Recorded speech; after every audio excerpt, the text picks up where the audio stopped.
Welcome. I'm Magnus, and I bring you horror stories to help you relax, or maybe to keep you up at night. Tell us where you're from. Are there spooky forests nearby? If you're a fan of scary stories, subscribe and drop a like. Get cozy, and let's begin. I'm Natalie Harper, 32 years old, and I live in Sacramento, about an hour and a half from where this whole nightmare went down. I've always been the type to chase a cheap thrill. Nothing fancy, just me, my beat-up Toyota Corolla, and a wild idea to camp out somewhere rugged. Last fall, I figured Oakland's got some gritty, untamed spots near the hills, perfect for car camping. My buddy Leo, this wiry 28-year-old from Berkeley with a knack for dumb decisions, was all in. Then there's Claire, 35, a nurse from Fremont who's way too calm under pressure. Kinda eerie, honestly. We've been hyping this trip for weeks, scrolling maps for some forgotten patch near Redwood Regional Park. Packing was a mess. I tossed in a sleeping bag, some granola bars, and a flashlight with half-dead batteries. Classic me. Leo brought a cooler of beer and a guitar he can't even play, while Claire rolled up with a first aid kit and this weird herbal tea she swears by. We hit the road at dusk, my Corolla rattling like it was ready to quit. Oakland's got this vibe. Urban sprawl bleeding into wild, wooded chaos. By the time we found a pull-off near the park, night had swallowed everything. No streetlights, just the hum of crickets and that damp, earthy smell hanging thick. We parked on this uneven dirt patch, surrounded by gnarled oaks and scrub brush. I popped the trunk, figuring we'd sleep in the back. Cozy, right? Leo cracked a beer and started strumming off-key, laughing about how we're roughing it. Claire just sipped her tea, staring into the dark like she could see something we couldn't. I'll admit, it felt off already. The air was too still, too heavy. But I shook it off, chalking it up to being a city girl out of her depth. We dragged out blankets, propped the seats down, and crammed in, the car creaking under us. The first hour was fine. We swapped stories, Leo's dumb bar fight, Claire's creepy ER shifts. I was halfway through some tale about a haunted warehouse when the temperature dropped hard. My breath fogged up the windows, and I zipped my hoodie tighter. "It's just the hills," I muttered, but Claire's eyes flicked to the windshield, narrowing. I followed her gaze, nothing but black beyond the glass. Leo, oblivious, kept yammering about coyotes out here, how they're no big deal. Famous last words, huh? I rigged up a tarp over the open trunk for extra space, tying it to a tree with some frayed rope. It flapped lazily in the breeze, the only sound breaking the silence. We were beat, so we settled in. Me in the driver's seat, Leo sprawled across the back, Claire curled up by the cooler. I drifted off to the rustle of leaves, figuring it was just nature doing its thing. But something about that rustle stuck with me. Too steady, too close. I didn't know it yet, but we weren't alone out there. Sleep hit me hard, but it wasn't restful. Dreams of claws and wet snarls kept jolting me awake, though I brushed it off as my imagination running wild. Claire muttered something in her sleep. Sounded like move, but I was too groggy to care. Leo's snoring filled the car, loud and obnoxious, drowning out whatever was creeping closer outside. By morning, the fog rolled in thick, clinging to the windows like a shroud. I rubbed my eyes, peering out, and that's when I noticed the scratches, faint, jagged lines etched into the hood. They weren't deep, just enough to catch the light. I squinted, figuring maybe a branch snagged us overnight. But the pattern was wrong. Too deliberate, too spaced out. My stomach did a little flip, but I kept my mouth shut. No point freaking everyone out over nothing, right? Leo woke up groaning about his back, and Claire was already boiling water on a camp stove, acting like everything was normal. I stepped out to stretch, boots crunching on dry leaves, and scanned the trees. Nothing moved, but the quiet felt wrong, like it was holding its breath. We cooked up some oatmeal, the steam mixing with the fog. Leo bitched about the cold, but I barely heard him.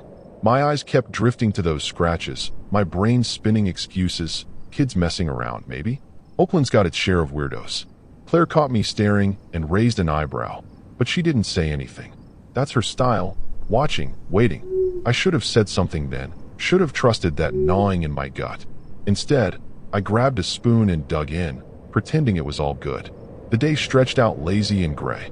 We hiked a bit, sticking close to the car. Redwood's trails are no joke, winding through thickets and ravines. Leo kept joking about mountain lions, saying they'd go for Claire first, 'cause she's the slowest. She smirked, but her grip tightened on her walking stick. I laughed it off, but that word, mountain lion, lodged in my head. By dusk, we were back at the car, the scratches still there, mocking me. And then I saw it, a single paw print, pressed into the mud by the rear tire. Big, too damn big. That paw print stared up at me like a bad omen, sunk deep in the mud by the car. I crouched down, tracing the edges with my finger, way bigger than any dog's, with these wicked claw marks stretching out front. My heart did a little stutter, but I played it cool. Probably just a coyote, I said, standing up and wiping my hand on my jeans. Leo snorted, peering over my shoulder. Yeah, right. That's a freaking monster. Claire didn't laugh, though. She knelt beside it, her face all pinched, like she was diagnosing a patient. Mountain lion, maybe, she said, voice flat. Great, just what I needed to hear. We stood there, the three of us, gawking at it like idiots. The fog hadn't lifted, and the trees loomed around us, their branches clawing at the sky. I tried to shake off the chill creeping up my spine. Horror movies always make this stuff seem worse than it is, right? Let's just keep an eye out, I said, forcing a grin. We're not bailing over one print. Leo shrugged, cracking open another beer, but Claire's eyes flicked to the woods, sharp and uneasy. I could tell she wasn't buying my chill act. Back at the car, things got messy fast. I'd parked us on this slope, dumb move, and now the rear tire was stuck in a rut, spinning uselessly when I gunned the engine. You're kidding me, I groaned, slamming the door. Leo hopped out, swearing up a storm, and Claire just watched, arms crossed. We spent an hour digging with sticks and shoving rocks under the wheel, but the Corolla wouldn't budge. Sweat stung my eyes, and I could feel the day slipping away. The sun was dipping low, painting the hills this creepy blood-orange color. Should we call for help? Leo asked, wiping mud off his hands. I checked my phone, 0 bars. Of course, out here in Oakland's wild fringes, signal's a pipe dream. Claire dug through her pack, pulling out a map, old school, crinkled paper. There's a ranger station a few miles west, she said, tapping it. We could hike there tomorrow if we don't get out. Tomorrow? Might get twisted. Spending another night with that paw print lurking nearby felt like tempting fate, but I nodded anyway. Fine, let's just get through tonight. Dusk hit, and we scrambled to set up again. I tightened the tarp, double-checking the knots. Wind was picking up, rattling the trees. Leo built a fire, more for light than warmth, and the flames danced wild, throwing shadows everywhere. We ate cold beans out of a can, passing it around like a sad little ritual. I kept glancing at the car, those scratches on the hood glowing faintly in the firelight. You think it'll come back? Leo asked, half joking. I smirked. What? Your singing didn't scare it off. He laughed, but it sounded hollow. Then Claire froze, spoon halfway to her mouth. Listen, she whispered. I strained my ears. Nothing at first, just the crackle of the fire. Then I caught it, a low, throaty rumble, rolling through the dark. Not close, but not far either. My skin prickled, and I grabbed the flashlight, flicking it on. The beam cut through the fog, bouncing off tree trunks, but it didn't show squat. Probably just a car on the highway. I lied, knowing damn well 580 was miles off. Leo's grin faded, and Claire's jaw tightened. We doused the fire early. Smoke might draw attention, Claire said. Smart, but it left us blind, huddled in the car with just the tarp flapping overhead. I took first watch, sitting up front with the flashlight clutched like a lifeline. Leo passed out quick, sprawled across the back, but Claire stayed awake, staring out the window. You ever see one up close? She asked, voice low. A mountain lion? I shook my head. Just at the zoo. You. She didn't answer, just kept watching the dark. That silence. Scarier than any growl. An hour in, I heard it again. That rumble, closer now, vibrating through the ground. I nudged Claire, and she nodded, already awake. We didn't wake Leo. Guy sleeps like a rock. I aimed the flashlight out the window, sweeping slow. Nothing. Then the beam snagged on something. Eyes, yellow and unblinking, glinting back from the brush. My breath caught, and I clicked the light off fast, like that'd make it go away. You saw that, right? I hissed. Claire's hand gripped my arm. Yeah, it's watching us. I sat there, heart hammering, telling myself it'd move on. Mountain lions don't mess with people, right? That's what the websites say. But those eyes didn't blink, didn't shift, just bored into us, patient and hungry. I fumbled for the keys, thinking maybe we could rev the engine, scare it off. But the car was stuck, and I wasn't about to step outside.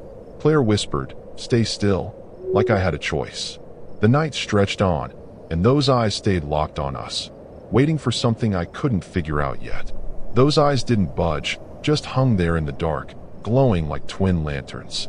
I sat frozen, keys biting into my palm, while Claire's breathing went shallow beside me. The car felt like a coffin, cramped, cold, and way too flimsy. I kept telling myself, "It's just curious, it'll leave," but my gut screamed otherwise. Then the tarp rustled, sharp, like something snagged it. I whipped my head around, but the windows were fogged up, streaked with our breath. Whatever was out there, it was circling us now. Claire's hand slid to her pack, pulling out a pocket knife, small, but better than nothing.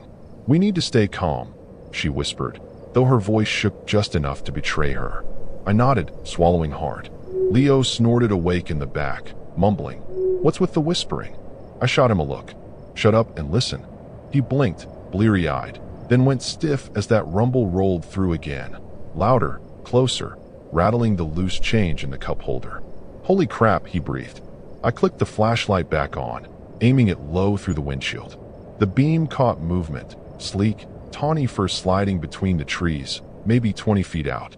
A mountain lion, no question, long tail, muscled haunches, head low like it was stalking prey. My stomach dropped.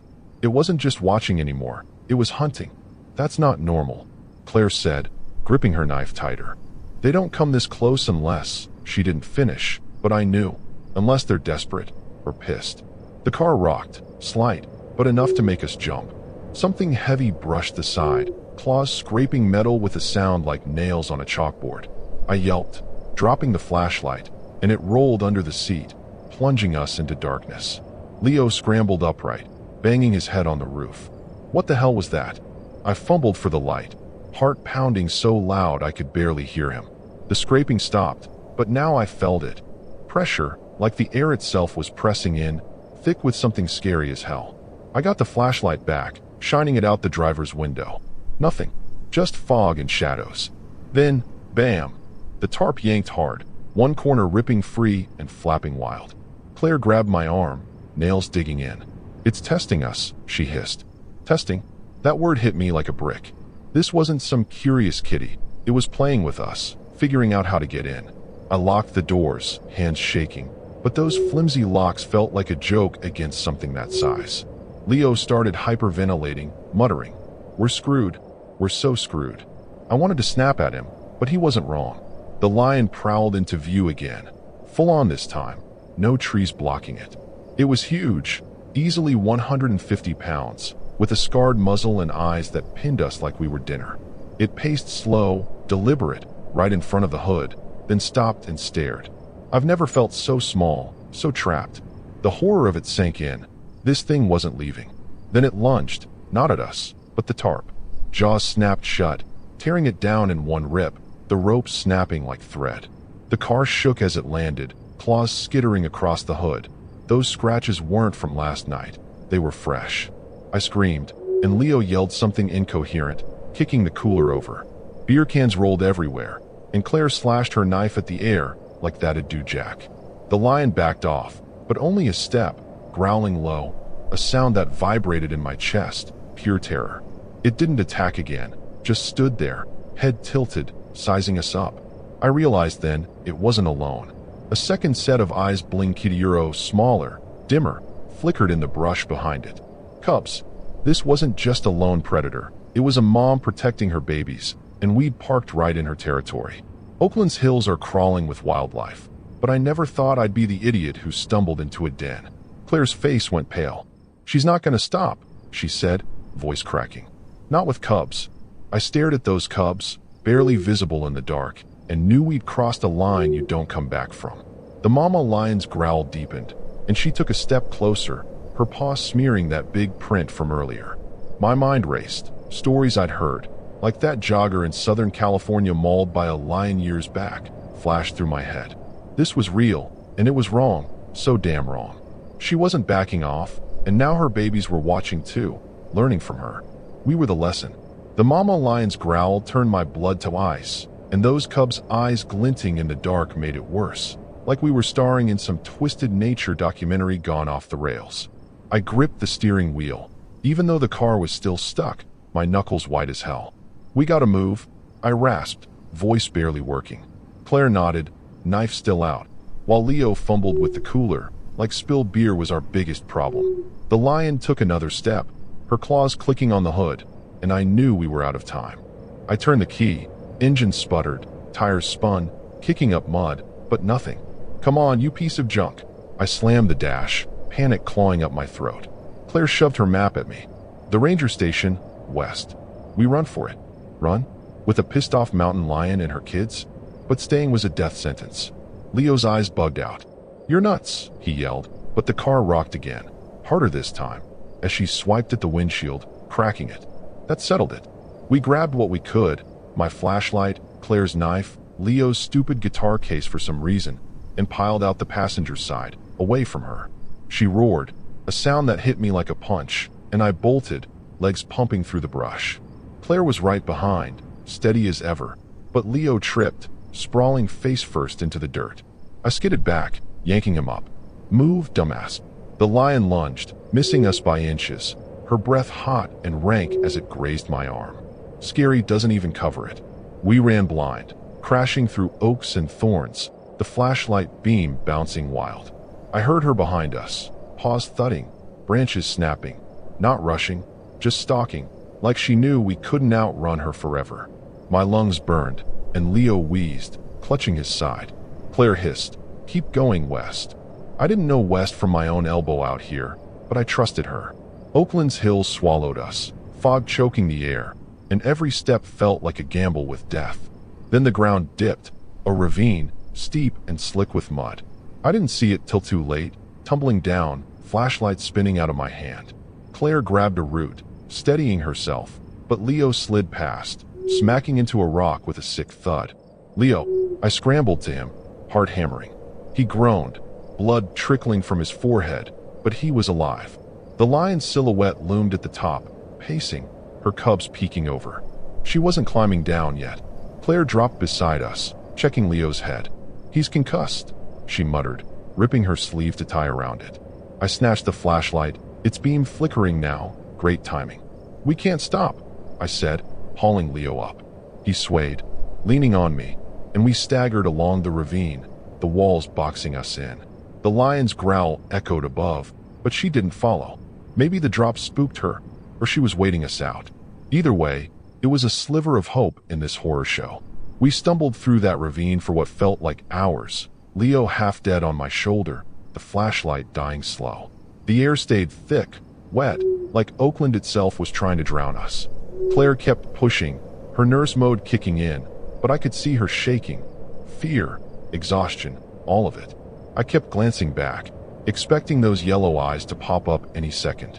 The ranger station had to be close, right? That's what I told myself to keep moving, even as my stomach twisted with every step. Leo started mumbling, slurry and dazed, something about his guitar. "Left it back there," he slurred, like that was the tragedy here. I wanted to laugh, cry, something, but I just dragged him along. Then I saw it.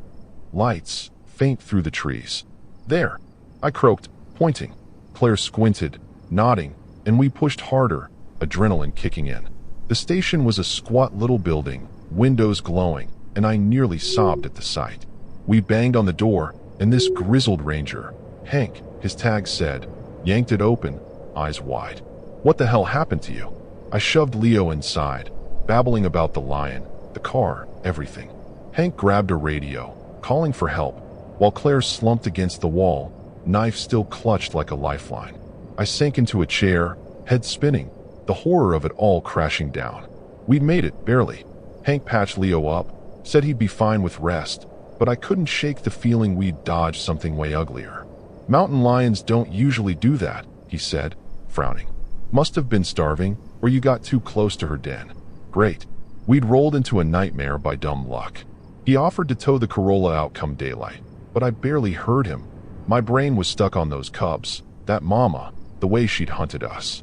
Morning broke, gray and bleak, when the tow guy showed up. Hank drove us back to the site, and there it was, my car, scratched to hell, tarp shredded, surrounded by paw prints. But something else caught my eye, a half-eaten deer carcass, fresh, maybe 50 yards off. Claire saw it too, her face going tight. She wasn't starving, she whispered. She was teaching them, the cubs, a family hunting lesson, and we were the practice run. I climbed into the car, hands shaking as I turned the key. It started, thank God, but every creak and groan felt like her claws again. We drove out, silent, the weight of it sinking in. Leo'd live, sure, but he was a mess. Concussion, cuts, probably nightmares for life. Claire kept staring out the window, like she could still see those eyes. Me? I couldn't stop picturing that deer, torn open, and us almost joining it. Back in Sacramento, I parked the Corolla and just sat there, staring at the scratches. I'd wanted a thrill, a story to tell, stupid, reckless me. We got out alive, but it didn't feel like a win. That lion didn't need to kill us. She'd made her point. I'd never look at the woods the same. Hell, I'd never camp again. The tragedy wasn't death. It was knowing how close we'd come, and how one dumb choice turned us into prey. I tried calling Leo later. He didn't pick up. Claire texted, said she was burning that map. Done with nature. I get it. We survived, but it cost us something. Peace, maybe, or that dumb spark that made us think we could handle the wild. Oakland's hills won, and I'll carry that disturbing truth forever. Out there, we're not the top of the food chain.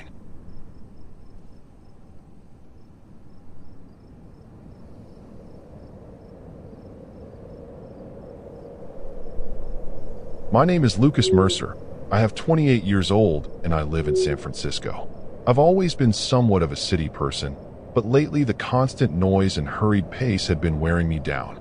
That's why when my old college buddy Derek suggested we take a weekend trip to the Oakland hills for some car camping, I jumped at the chance. We'd been close once, but life had pulled us in different directions after graduation. This seemed like the perfect opportunity to reconnect. The plan was simple. Drive out to Redwood Regional Park on Friday, park at one of the secluded spots near the East Ridge Trail, and spend the weekend hiking and catching up. Derek had converted his SUV into a makeshift camper with a platform bed and storage underneath. It wasn't fancy, but it beat setting up a tent, especially since the weather forecast mentioned possible rain. Plus, sleeping in the car meant not having to worry about what might be crawling around outside at night. I remember checking the park's website before we left, scanning through the warnings about local wildlife. Mountain lions, coyotes, and rattlesnakes were listed as potentially dangerous, but encounters were supposedly rare. The park's official advice was to make noise while hiking and store food properly. Basic stuff that any camper would know. Nothing that would deter us from our weekend plans. Derek picked me up early Friday morning, his blue Subaru Forester packed with supplies. He looked different from how I remembered him. Thinner, with a weathered quality to his face that hadn't been there in college. He mentioned bringing along another friend, Mia Chun, who was already waiting for us at the park entrance. I didn't mind the addition. The more the merrier, I thought. The drive from San Francisco to Oakland took longer than expected due to traffic, but I didn't mind. The gradual transition from dense urban landscape to the wooded hills felt like shedding a skin I'd grown too accustomed to wearing. Derek was quieter than I remembered, answering my questions with short responses that didn't invite further conversation. When I asked about his job at the Wildlife Conservation Center, he just shrugged and said he'd quit months ago. We met Mia at the park entrance around noon. She was leaning against her car, a beat-up Honda Civic that had seen better days. With short-cropped black hair and arms covered in intricate tattoos, she didn't strike me as the outdoor type. "Lucas, this is Mia," Derek said. "She knows these woods better than anyone." Mia barely acknowledged me with a nod before suggesting we follow her to a spot she knew that wasn't on any of the official maps. I should have been more suspicious when she led us past the "No Vehicles Beyond This Point" sign and onto a narrow dirt road that twisted deeper into the forest. Derek didn't question it, so I kept my concerns to myself. The trees grew denser the further we went, blocking out much of the sunlight and casting long shadows across our path. I noticed Derek and Mia exchanging glances through the rearview mirror, communicating something I wasn't privy to. After about 20 minutes on this unmarked road, we reached a small clearing surrounded by towering redwoods. The area was eerily quiet. No birdsong, no rustle of wind through leaves, just a heavy silence that seemed to press down from all sides. "Home sweet home for the weekend," Mia announced, jumping out of her car. I followed Derek out of the Subaru and took in our surroundings. The clearing was beautiful in a primal way, but something about it made my skin crawl. Maybe it was how isolated we were, or maybe it was the strange claw marks I noticed on several of the tree trunks, too large to belong to any animal I could identify. Setting up our campsite took less time than I expected. Derek had clearly done this before, efficiently organizing our supplies while Mia collected firewood from the surrounding area. I tried to make myself useful, but kept finding myself distracted by the forest around us. Something felt off about this place, though I couldn't put my finger on what exactly was bothering me. As the afternoon wore on, I noticed strange things about our surroundings. The usual forest sounds, birds, insects, the rustling of small animals, seemed to disappear whenever we ventured beyond the clearing. It was as if the woods themselves fell silent in our presence. When I mentioned this to Derek, he just shrugged it off. "Animals avoid humans, Lucas. That's normal." But the explanation didn't sit right with me. I'd been camping before, and forests were never this quiet. Mia seemed oddly at home in this unsettling silence. Several times, I caught her staring intently into the dense underbrush, as if she was looking for something, or at something I couldn't see. When our eyes met, she would quickly look away, busying herself with another task. "There's fresh water about half a mile east," she announced suddenly. "We should fill our containers before dark." Derek immediately agreed, grabbing the empty jugs from his car. I volunteered to stay behind and guard our campsite, but Mia insisted we all go together. "Never split up in these woods," she said, her tone leaving no room for argument, especially not with sunset approaching. The way she said it sent a chill down my spine, but I grabbed my backpack and followed them along a barely visible trail that wound between the massive trees. The path to the water source was marked by strange signs I hadn't noticed on our drive in. Small piles of stones stacked in unnatural formations. Branches twisted into crude symbols and hung from trees. When I asked about them, Mia hesitated before answering. "Local traditions," she said vaguely. "The Oakland Hills have a long history before the park was established." Derek quickly changed the subject, pointing out a rare bird perched high in the canopy, but I couldn't shake the feeling that they were hiding something from me. We reached a small stream just as the light began to fade.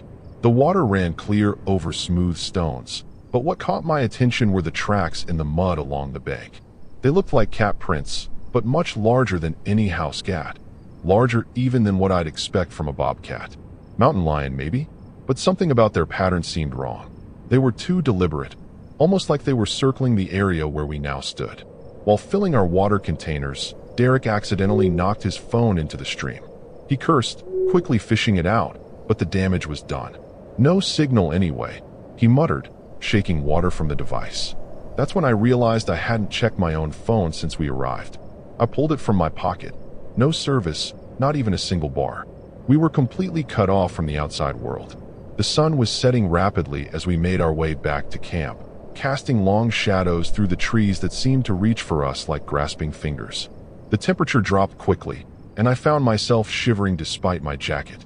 At one point, I could have sworn I heard something large moving parallel to our path, just out of sight in the dense undergrowth. When I stopped to listen, Mia grabbed my arm with surprising strength. "Don't stop," she whispered urgently. "It's not safe after dark."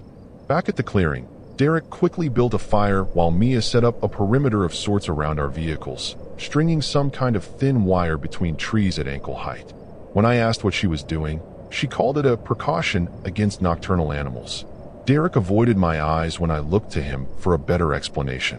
As the flames grew higher and night fully descended, I couldn't shake the disturbing feeling that we were being watched from all sides by something lurking just beyond the reach of our firelight.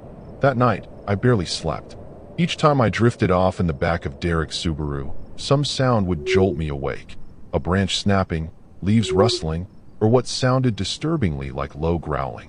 Around 3 a.m., I woke to a strange scratching against the car's exterior. Peering through the foggy window, I saw nothing in the moonlight, but the scratching continued, moving methodically around the vehicle. My heart hammered in my chest as I reached for the flashlight beside me. When I finally worked up the courage to shine the light outside, the scratching immediately stopped. The beam caught something reflecting back at me from the tree line. Two golden eyes, set wide apart and much higher off the ground than any normal predators should be. They blinked once, then vanished. I wanted to wake Derek, who was sleeping in the front seat, but something kept me frozen in place, my hand clamped over my own mouth to suppress the scream building in my throat. Morning couldn't come fast enough.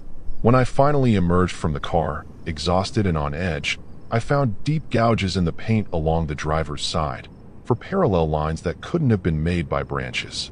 Derek examined them with an expression I couldn't read. "Probably just a bear," he muttered, not meeting my eyes. "But I've seen bear claw marks before, and these were different, more deliberate, almost like writing." Mia took one look and turned pale, immediately checking her wire perimeter, which had been broken in several places. Breakfast was a tense affair, with conversations stilted and forced.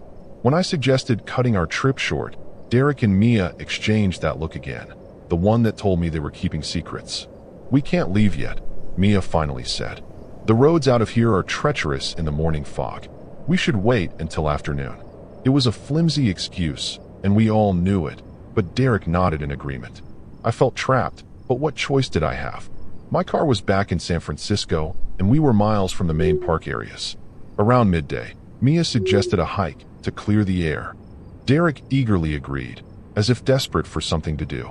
I reluctantly joined them, unwilling to stay alone at the campsite after what I'd seen last night. The trail Mia chose led deeper into the forest, away from the direction we'd come in. The trees grew older here, massive trunks rising like ancient columns supporting a cathedral of leaves that blocked most of the sunlight. We'd been hiking for about an hour when we came across the first carcass, a deer, or what remained of one. Its body had been torn open with surgical precision, organs removed and arranged in a disturbing pattern around the corpse. The sight was horrifying enough, but what truly chilled my blood was Mia's reaction. She wasn't surprised or disgusted. She seemed expectant. She knelt beside the grisly display, examining it with clinical detachment before nodding to Derek, who looked increasingly nervous. "What the hell is going on here?" I demanded, backing away from them both. "This isn't normal predator behavior. And don't tell me this was a mountain lion or a bear." Mia stood slowly, wiping her hands on her jeans. "No," she agreed, her voice eerily calm. "It's not a mountain lion or a bear. It's something older. Something that was here long before this was a park, before Oakland was a city." Derek placed a restraining hand on her arm, but she shook it off. "He needs to know, Derek. It's too late to turn back now." Before she could continue, we heard it, a sound that defied description, somewhere between a roar and a human scream, echoing through the trees. It was close, much too close. Derek's face drained of color. "It's hunting," he whispered, grabbing my arm. "We need to run. Now." I didn't need to be told twice. As we sprinted back toward camp, I caught glimpses of movement through the trees, something large, moving with unnatural speed and agility, keeping pace with us just out of clear sight. We burst into the clearing where our cars were parked, but what awaited us was worse than anything I could have imagined. Both vehicles had been overturned, their metal frames bent and twisted as if they were made of tinfoil. The windows were shattered, and the engines had been torn out completely. Something with immense strength had systematically destroyed our only means of escape. And there, in the dirt beside the ruined vehicles, were those same tracks I'd seen by the stream. Only now they led directly into the darkening forest. "What the hell is that thing?" I screamed at Derek and Mia, who were staring at the destroyed vehicles with expressions of pure terror. Mia was the first to recover, grabbing supplies from the wreckage, a knife, a flashlight, some water bottles. "It's called the La Coche," she explained hurriedly, tossing items to Derek. "It's not exactly an animal, not in the way you think. The original Oakland tribes had stories about it. A shapeshifter, a protector of these forests that hunts those who don't respect the land." Derek was frantically trying to gather anything useful from his mangled Subaru. "We didn't mean for this to happen," he said, his voice breaking. "We just wanted to see it. My research at the conservation center. I found old reports, sightings that matched the legends. Mia knew these woods, knew the signs to look for. We thought we were prepared. The realization hit me like a physical blow.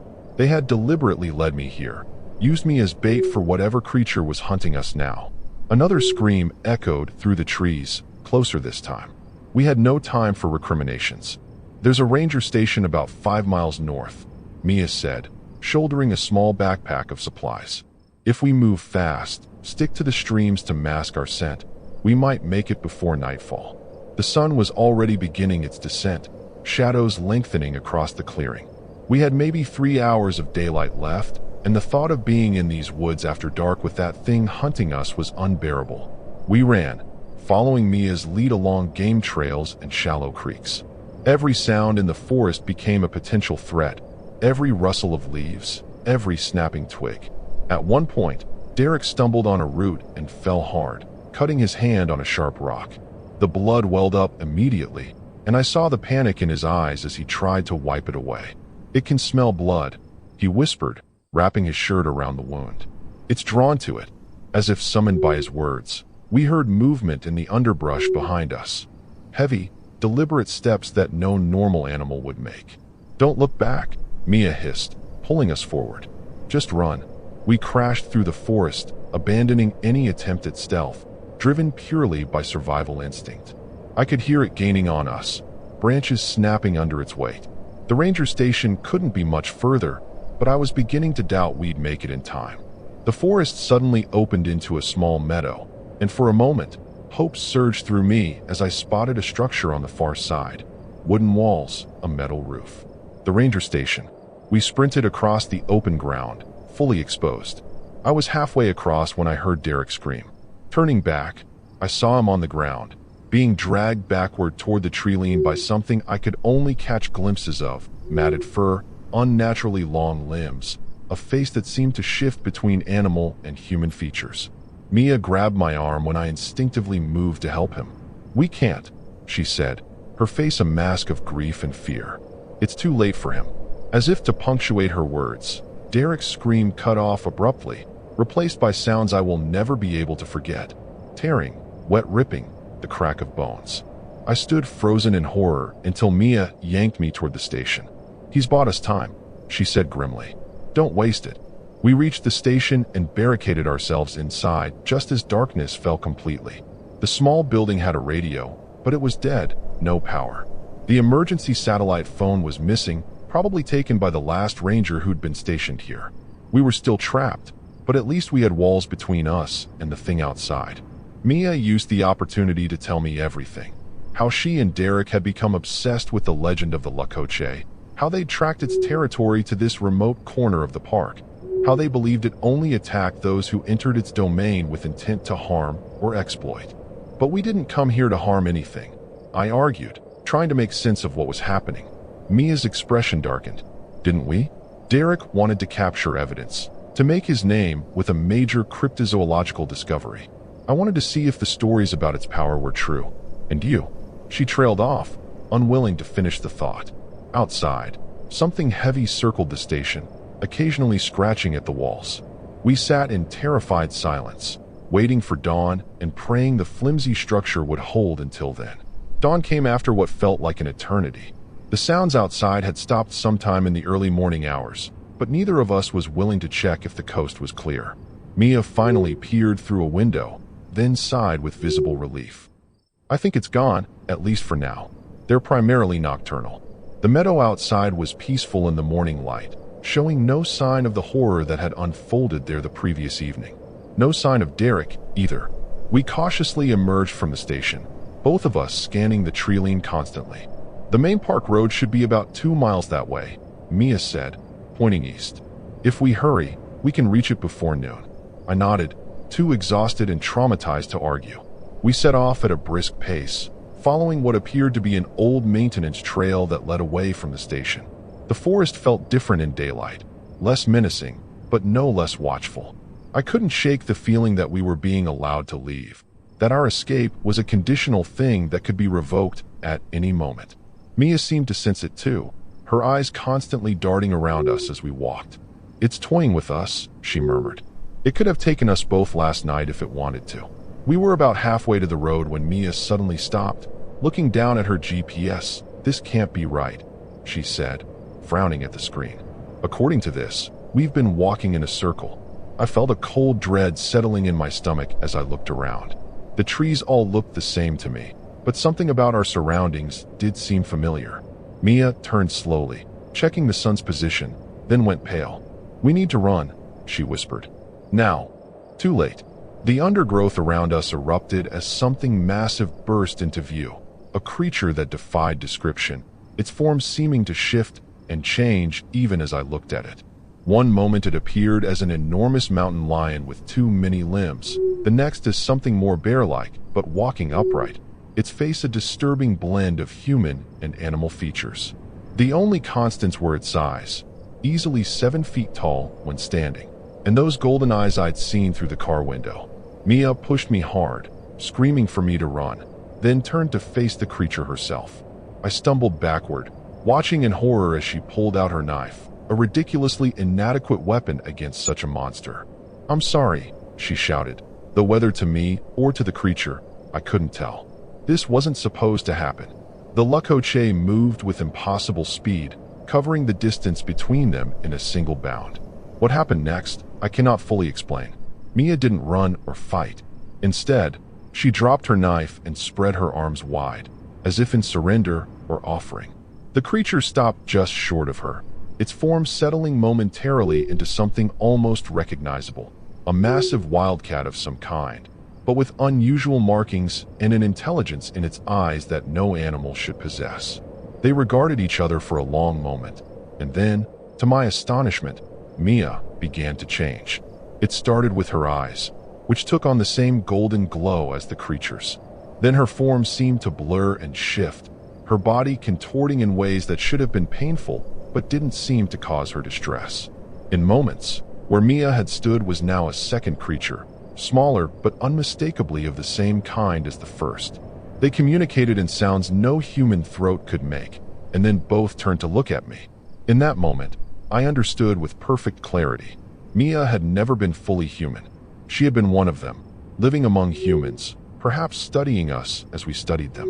Derek hadn't known. His terror had been genuine.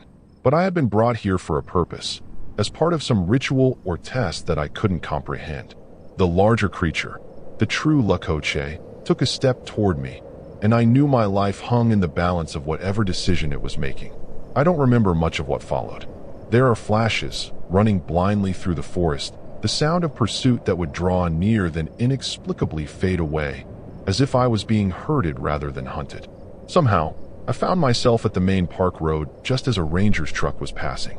The ranger said I was raving, covered in scratches and dirt, talking about monsters and shapeshifters. They attributed my state to dehydration and shock. The search for Derek and Mia lasted 2 weeks. They found what was left of our campsite, the destroyed vehicles that supported my story of an animal attack. But they never found bodies, despite bringing in tracking dogs and professional search teams. The official report listed them as missing, presumed dead from a wildlife encounter, possibly a rogue mountain lion. I didn't correct them. Who would believe the truth? I live in Seattle now, as far from Oakland as I could reasonably move. I don't go camping anymore, or hiking, or even to city parks if I can avoid them. Sometimes at night, I think I see golden eyes watching me from the shadows outside my apartment window, even though I live on the 5th floor. And sometimes, I receive strange postcards with no return address, just images of forests and mountains, with 3 parallel lines drawn across them that might be claw marks, or might be some kind of writing I will never understand.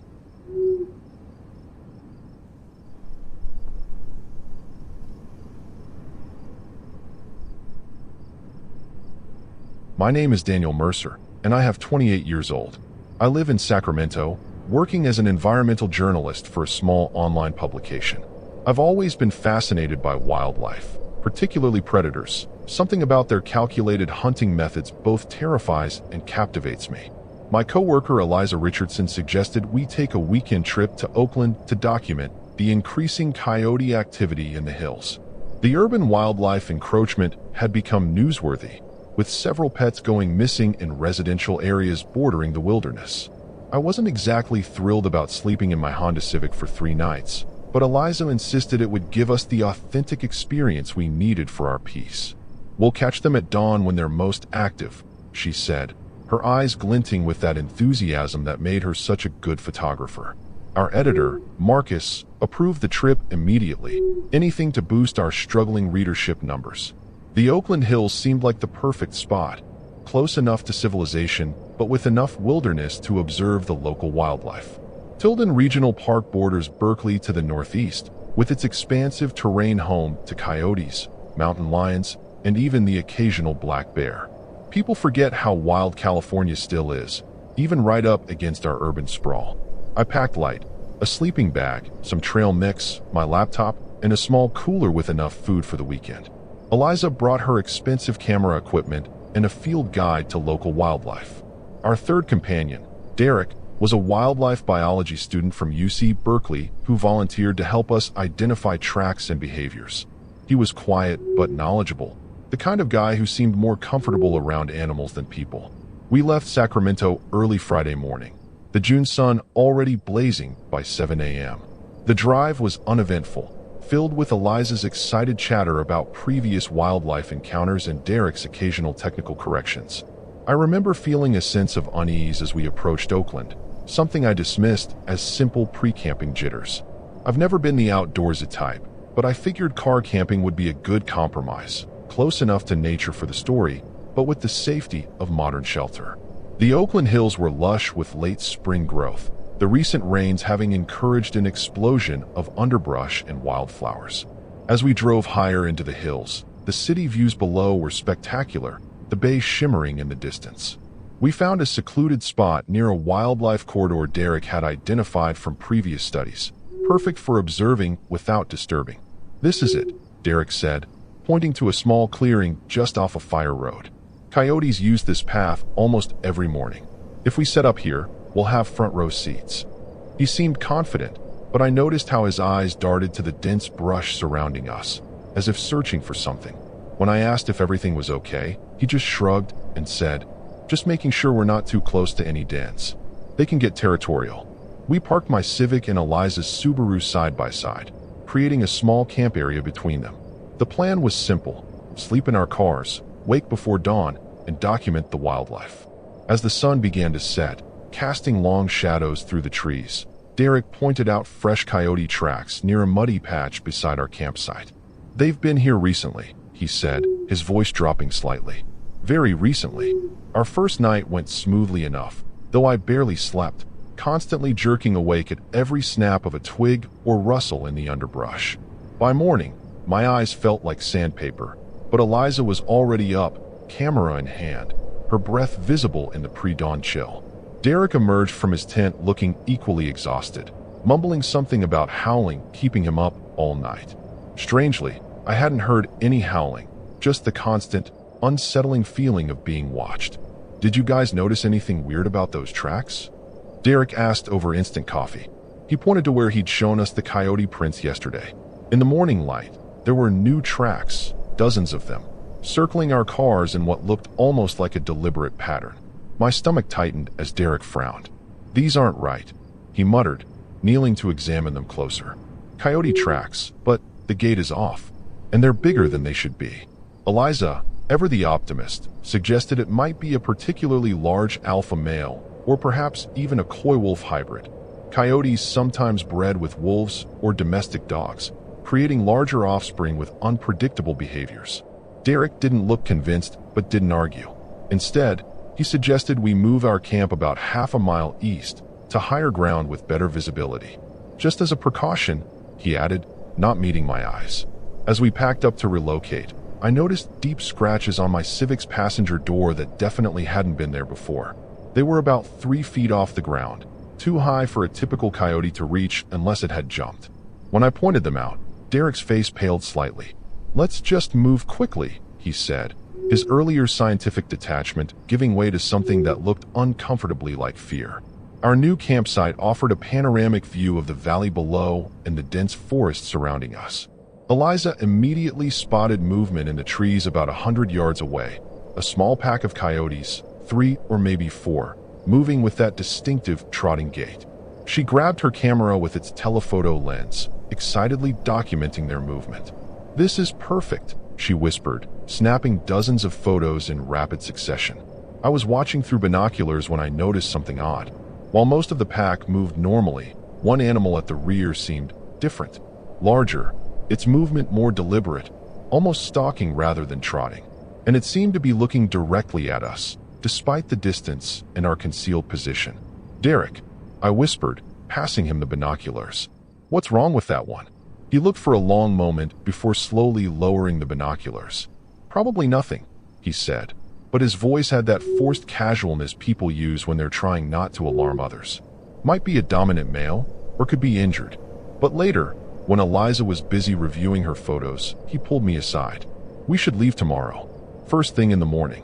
That night, I couldn't sleep at all. The temperature had dropped dramatically, and fog rolled in, reducing visibility to just a few feet beyond our cars. Every sound seemed amplified. The wind through the trees, small animals scurrying through underbrush, and occasionally, a sound that wasn't quite a howl, but more like a low, rumbling growl that seemed to come from everywhere and nowhere at once. Around 2 a.m., I heard a soft scratching on my car window.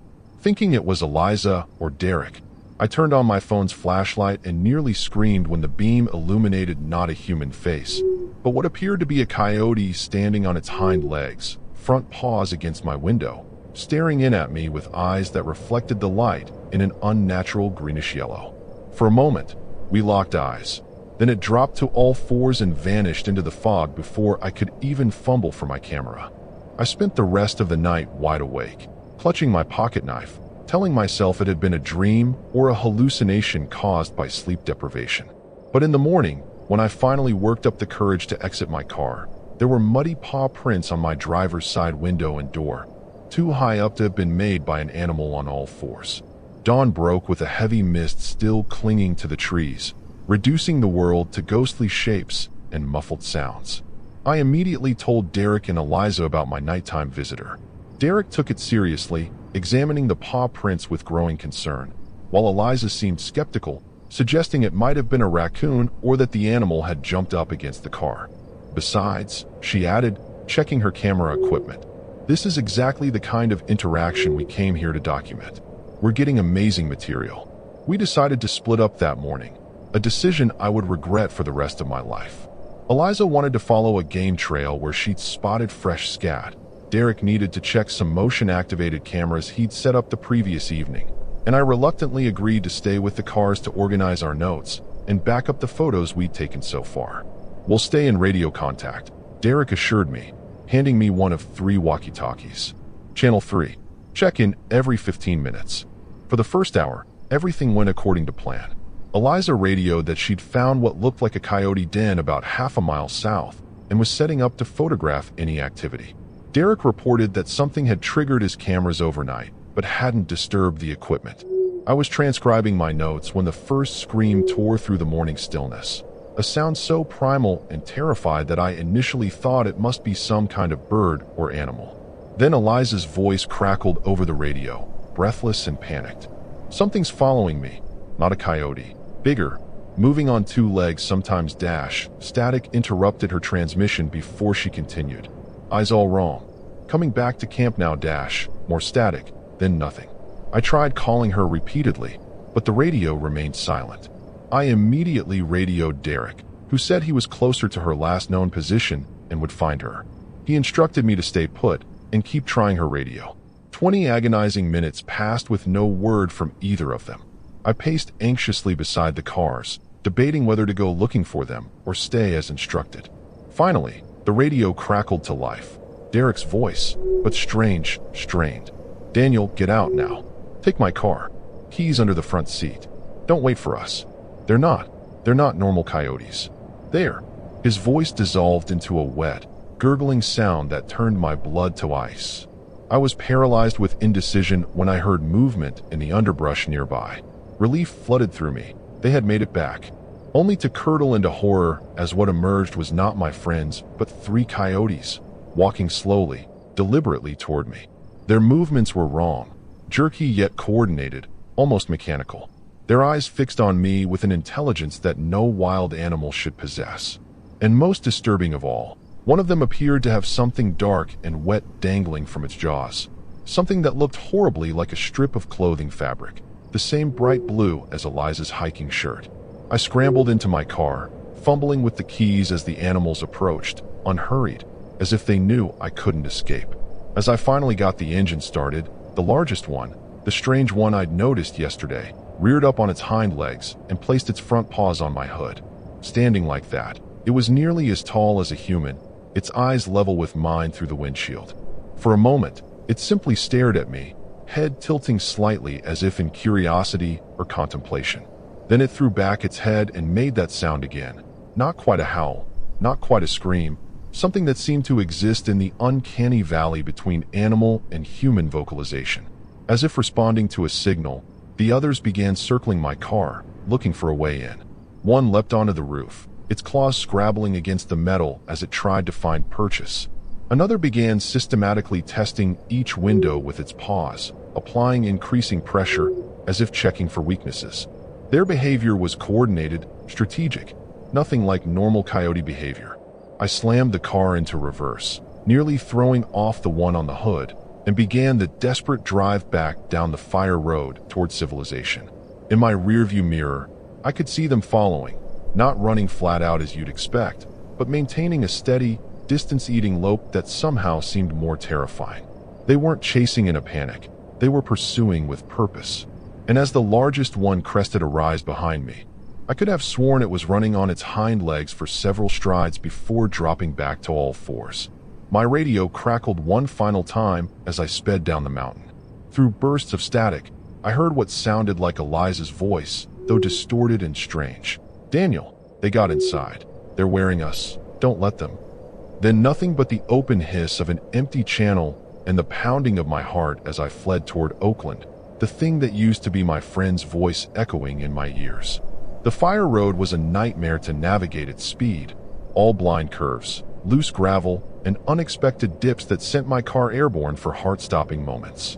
Every time I checked my mirrors, the coyotes were still there, maintaining that steady, relentless pace. They should have tired or given up the chase, but they kept coming, their determination as unnatural as their behavior. About halfway down the mountain, my front tire caught a deep rut, sending the Civic into a skid. I overcorrected, and the world spun sickeningly as I careened toward the edge of the road. The car slammed to a stop against a sturdy oak tree, the impact deploying airbags that momentarily stunned me. Blood trickled from a cut on my forehead as I frantically assessed the damage. The engine was still running, but the front end was crumpled, and a hissing sound suggested radiator damage. I didn't have long before the car became undrivable. Through the settling dust, I saw them approaching, not running now, but walking slowly, almost leisurely, as if they knew their prey was trapped. The largest one, which I'd come to think of as the leader, was at the front, those eerily intelligent eyes fixed on me. As they drew closer, I noticed something I'd missed before, a leather collar around its neck, partially hidden by fur, with what looked like a small metal tag dangling from it. This wasn't a wild animal, or at least, it hadn't always been. Desperate, I tried Derek's radio frequency again. To my shock, it crackled to life, but the voice that responded wasn't Derek's. It was deep, raspy, and spoke with unnatural precision. "We've been waiting for someone like you, Daniel," it said, my name pronounced with careful enunciation. "Someone who wants to understand the predators. Why don't you join us? Step outside. The transformation is enlightening." Panic surged through me as I realized the voice was coming from the radio, but also, impossibly, from the direction of the approaching coyotes. The leader's mouth wasn't moving, yet somehow I knew the voice belonged to it, or whatever was controlling it. I threw the radio out the window and stomped on the gas. The engine screamed in protest, but the car lurched forward, steam now billowing from under the hood. I made it another half-mile before the engine seized completely, leaving me stranded in the middle of the road. The ranger station was still at least 2 miles away, and dusk was falling rapidly. I had two choices: stay with the disabled vehicle or run for it. The coyotes would catch up within minutes either way, but at least on foot I might find somewhere to hide. Grabbing my backpack with water, my phone, useless without signal, and my pocket knife, I abandoned the car and sprinted into the forest, choosing a direction perpendicular to the road. If I could make it to one of the hiking trails, I might encounter other people or find my way to a more populated area. The alternative, Waiting for those things to catch up was unthinkable. The forest grew darker by the minute, branches whipping at my face as I ran blindly through underbrush. Behind me, I heard that not quite howl again, followed by answering calls from different directions. They were coordinating, trying to surround me. I changed direction repeatedly, hoping to confuse them, but each time I did, I heard movement adjusting to my new course. After what felt like hours but was probably only 20 minutes of frantic flight, I stumbled into a small clearing and froze. Directly ahead, silhouetted against the darkening sky, stood a figure. Human-shaped, but wrong somehow. The proportions slightly off, the stance unnatural. As my eyes adjusted, I realized with dawning horror what I was seeing. A person on all fours, body contorted unnaturally, moving with the gait of a quadruped.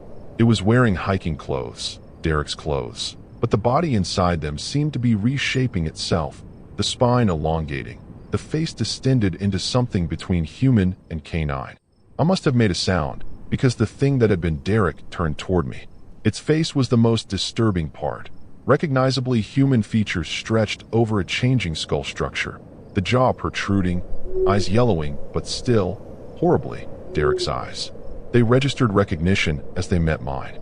For a moment, something like pleading flashed in them, before being subsumed by the feral hunger that now dominated his transforming body. Flight was the only option. I turned to run but found my escape cut off by 3 more coyotes, normal-looking ones this time, but moving with that same unnatural coordination. Beyond them, at the edge of the clearing, stood the leader, watching the scene with what I can only describe as satisfaction.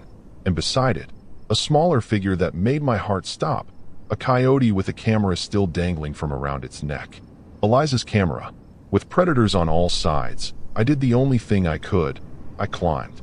The nearest tree had low branches, and adrenaline gave me the strength to haul myself up, scrambling higher as the half-transformed Derek threw himself against the trunk, clawing at the bark with hands that were already more paw than human. The other coyotes circled the tree, their movements becoming increasingly agitated as their prey escaped reach. From my perch 15 feet up, I watched in horror as the leader approached Derek, who was still thrashing and snarling at the base of the tree. It made a sound, not quite words, but a complex series of vocalizations, and Derek immediately went still, turning toward it with an attitude of deference. The leader circled him once, then did something that will haunt me forever. It rose up on its hind legs, placed its front paws on either side of Derek's distorted face, and pressed its muzzle against his forehead in what looked disturbingly like a benediction. Then the leader looked up at me, those intelligent eyes meeting mine directly. It made no move to climb the tree or to order the others to continue their assault.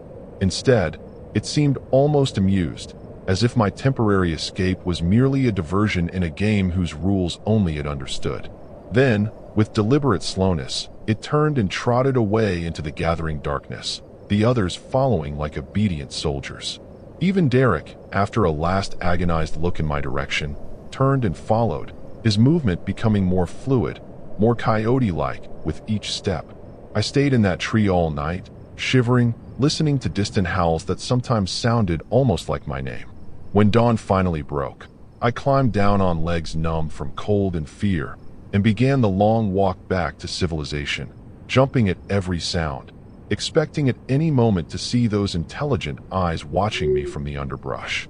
I emerged from the Oakland hills as morning traffic began flowing through the streets below. A jogger found me, dirty, bloodied, and babbling about coyotes that walked like men. She called 911, and within minutes I was in the back of an ambulance, a sympathetic paramedic checking my vitals while I tried to explain what had happened to my friends. The police were less sympathetic, their expressions growing increasingly skeptical as my story unfolded. They took my statement with professional detachment, exchanging glances that clearly communicated their assessment: shock, dehydration, possible concussion, maybe drugs. A search party was organized to look for Eliza and Derek. They found my abandoned Civic where I'd left it, and Derek's car still at our campsite, but no sign of my friends beyond some disturbed ground, a few scraps of torn clothing, and Eliza's broken camera, the memory card missing. The official report concluded they had likely been attacked by mountain lions or possibly feral dogs. The case remained open but inactive, their disappearances joining the surprisingly large number of missing persons reports filed in connection with the Oakland Hills over the past decade. I spent 3 days in the hospital, treated for exposure, minor injuries, and what the doctors diplomatically called acute stress reaction. A psychiatrist visited daily, gently suggesting that what I'd experienced was a trauma response, my mind creating impossible scenarios to cope with witnessing my friends being attacked by ordinary predators. I almost began to believe it myself. Almost. 2 weeks after my release, still on leave from work and staying with my parents in Sacramento, I received a small package in the mail. No return address, postmarked Oakland. Inside was a single item, a USB drive. With shaking hands, I plugged it into my laptop. It contained 2 files. The first was a video, footage from Eliza's camera showing her final moments. The image was chaotic, the camera clearly dropped and recording from the ground. It captured running feet, then a coyote's face filling the frame. A coyote with Eliza's blue eyes, recognizable even in an animal face. The video ended with a human hand reaching for the camera, a hand already halfway transformed into a paw. The second file was a text document containing just 3 lines. The pack is growing. We need journalists to tell our story. We'll be waiting when you're ready to return. It was signed with a paw print. I destroyed the USB drive and tried to convince myself it was an elaborate, cruel hoax. I moved to Colorado, changed my name, and told no one about what had happened in those Oakland hills. But sometimes, on cold nights when the wind howls outside my window, I catch myself listening for that not quite coyote, not quite human sound. And sometimes, in my nightmares, I feel my spine beginning to elongate, my face stretching forward, my perception shifting to something hungry and wild and ancient. The most disturbing part? A small, growing part of me wants to go back, to understand, to join them, to become the predator rather than the prey. That urge terrifies me more than the memory of those intelligent eyes or Derek's transforming body, because it suggests that whatever infected them is already inside me, waiting for the right moment to emerge. Last week, I found a coyote sitting outside my apartment building when I returned from work. A normal coyote, to all appearances, but it wore a leather collar with a small metal tag, and when our eyes met, it nodded, a deliberate, human gesture, before trotting away into the night. I've packed my car. Tomorrow I'm driving back to Oakland. I tell myself it's to find evidence, to expose the truth. But deep down I know, I'm answering the call of the pack. And I'm recording this as my final testament, in case something of my humanity remains after what comes next.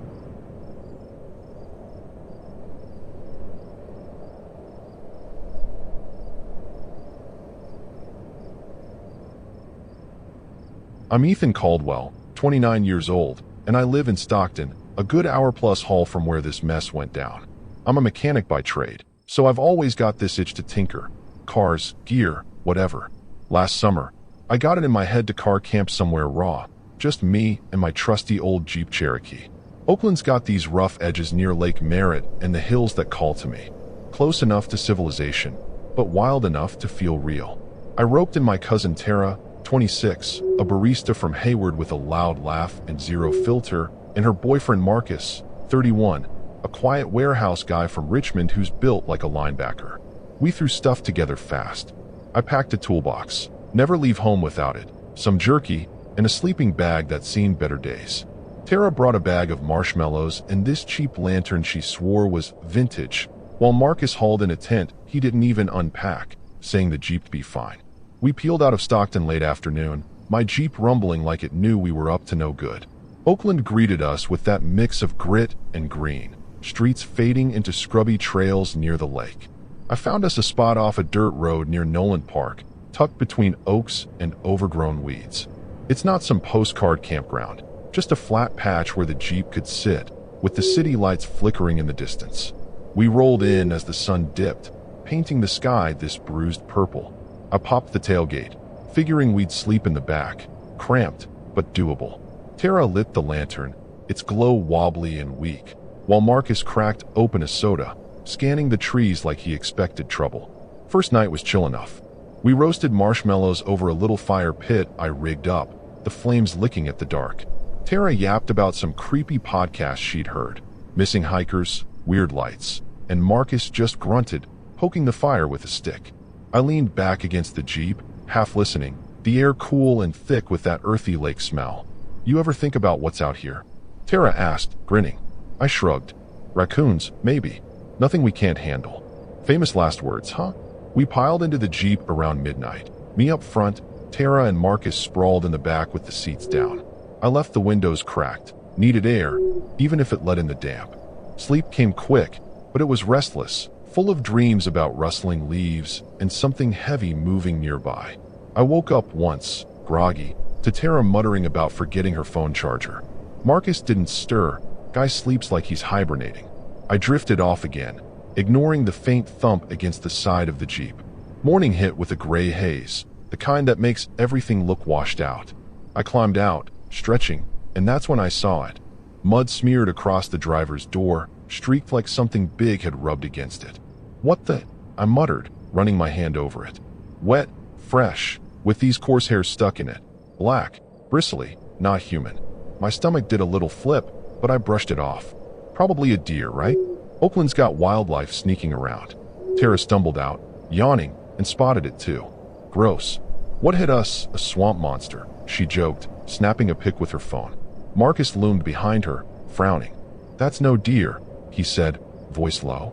I laughed it off, nervous. Yeah, but I wasn't about to panic over some dirt. We fired up a camp stove, brewed coffee in this dented pot I keep in the Jeep, and planned a lazy day.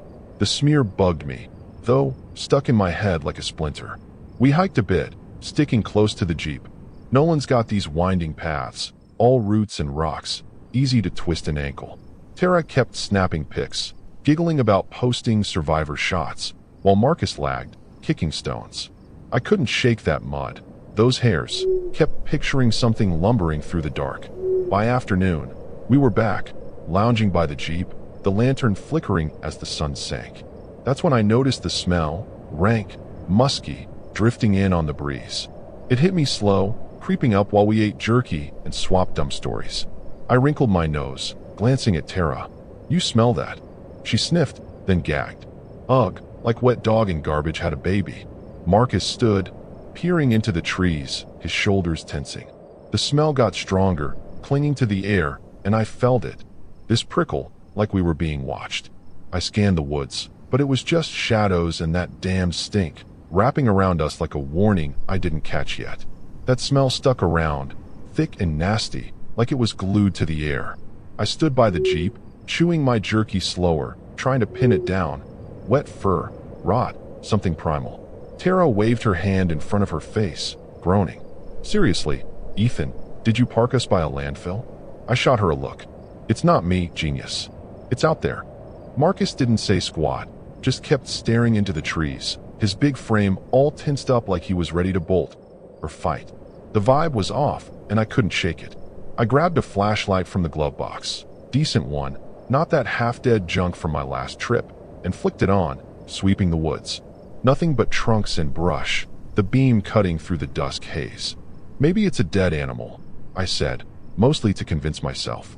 Tara snorted. "Yeah, one that's still walking around, stinking us out."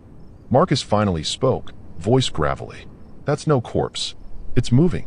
My skin prickled, horror movie vibes, right there. Then the Jeep started acting up.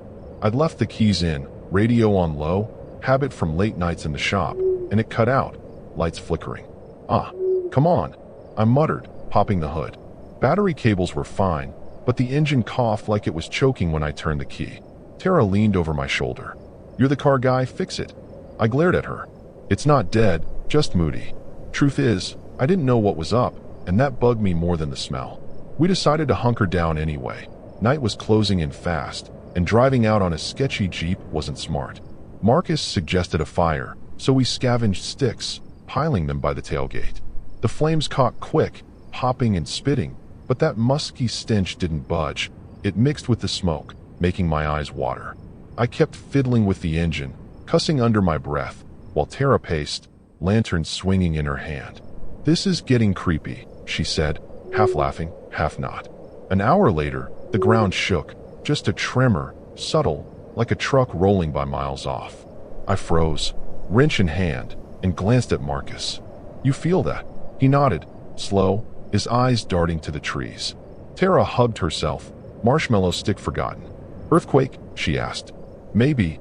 Oakland's on shaky turf, but it didn't feel right. Too rhythmic, too close. I wiped my hands on my jeans, that prickle turning into a full-on itch I couldn't scratch. Then the noises started. Not footsteps or growls. Nothing that obvious. Just these low, guttural grunts, bouncing off the oaks. I aimed the flashlight again, beam jittery in my grip.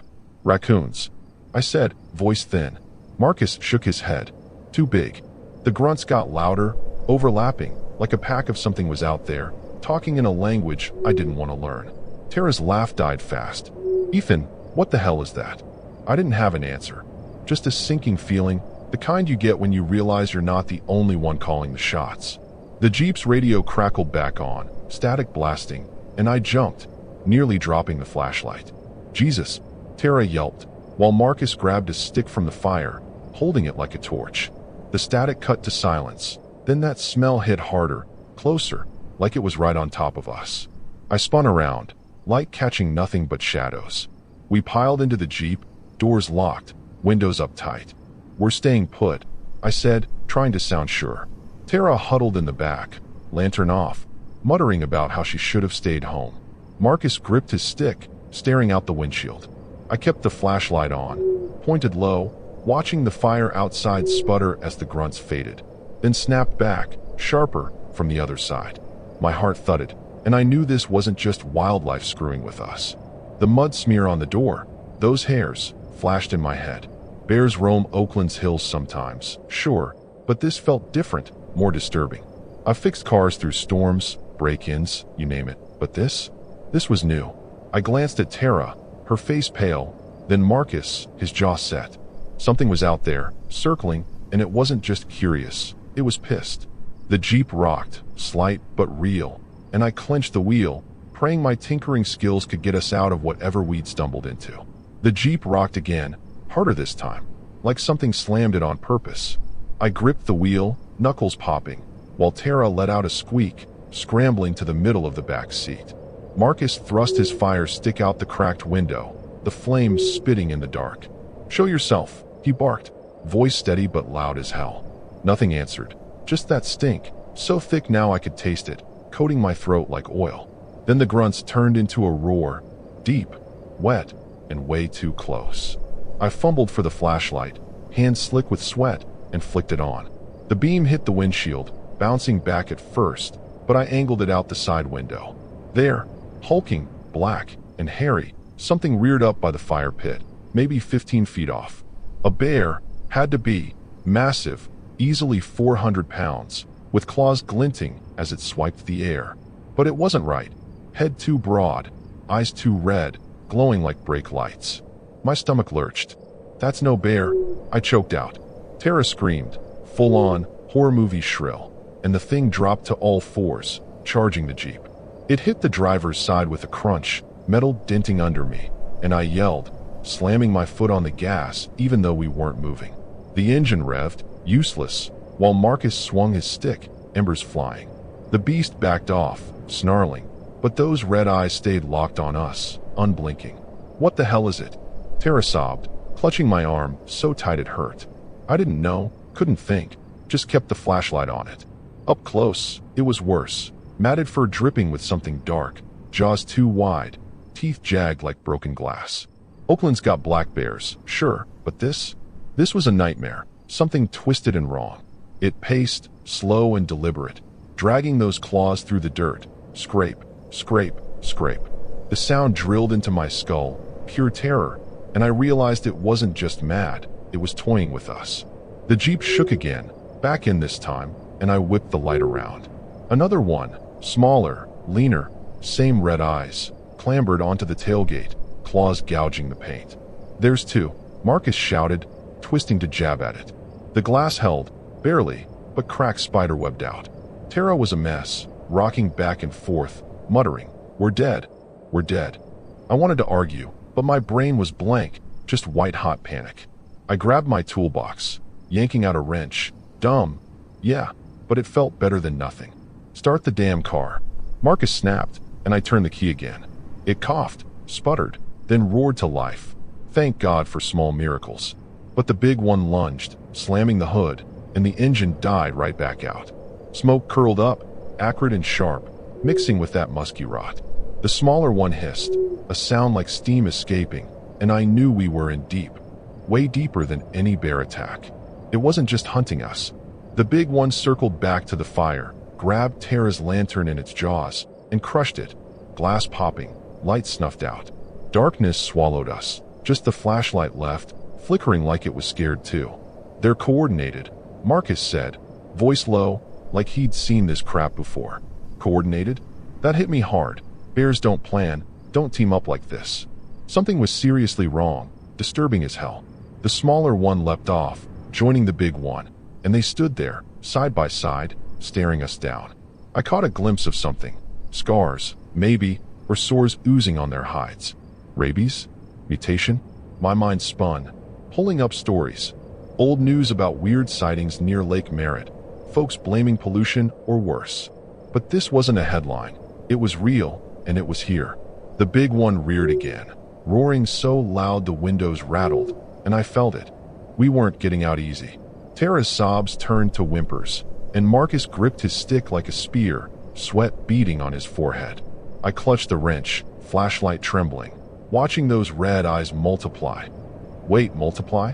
A third set blinked into view, faint, lurking in the trees. My heart stopped. 3 of them, maybe more, and us trapped in a tin can. The horror sank in. They weren't just animals. They were a pack, and we'd rolled right into their turf, clueless and screwed. Those red eyes, 3 sets now, burned through the dark, pinning us in the Jeep like bugs under glass. I clutched the wrench, flashlight shaking, while Tara's whimpers filled the back.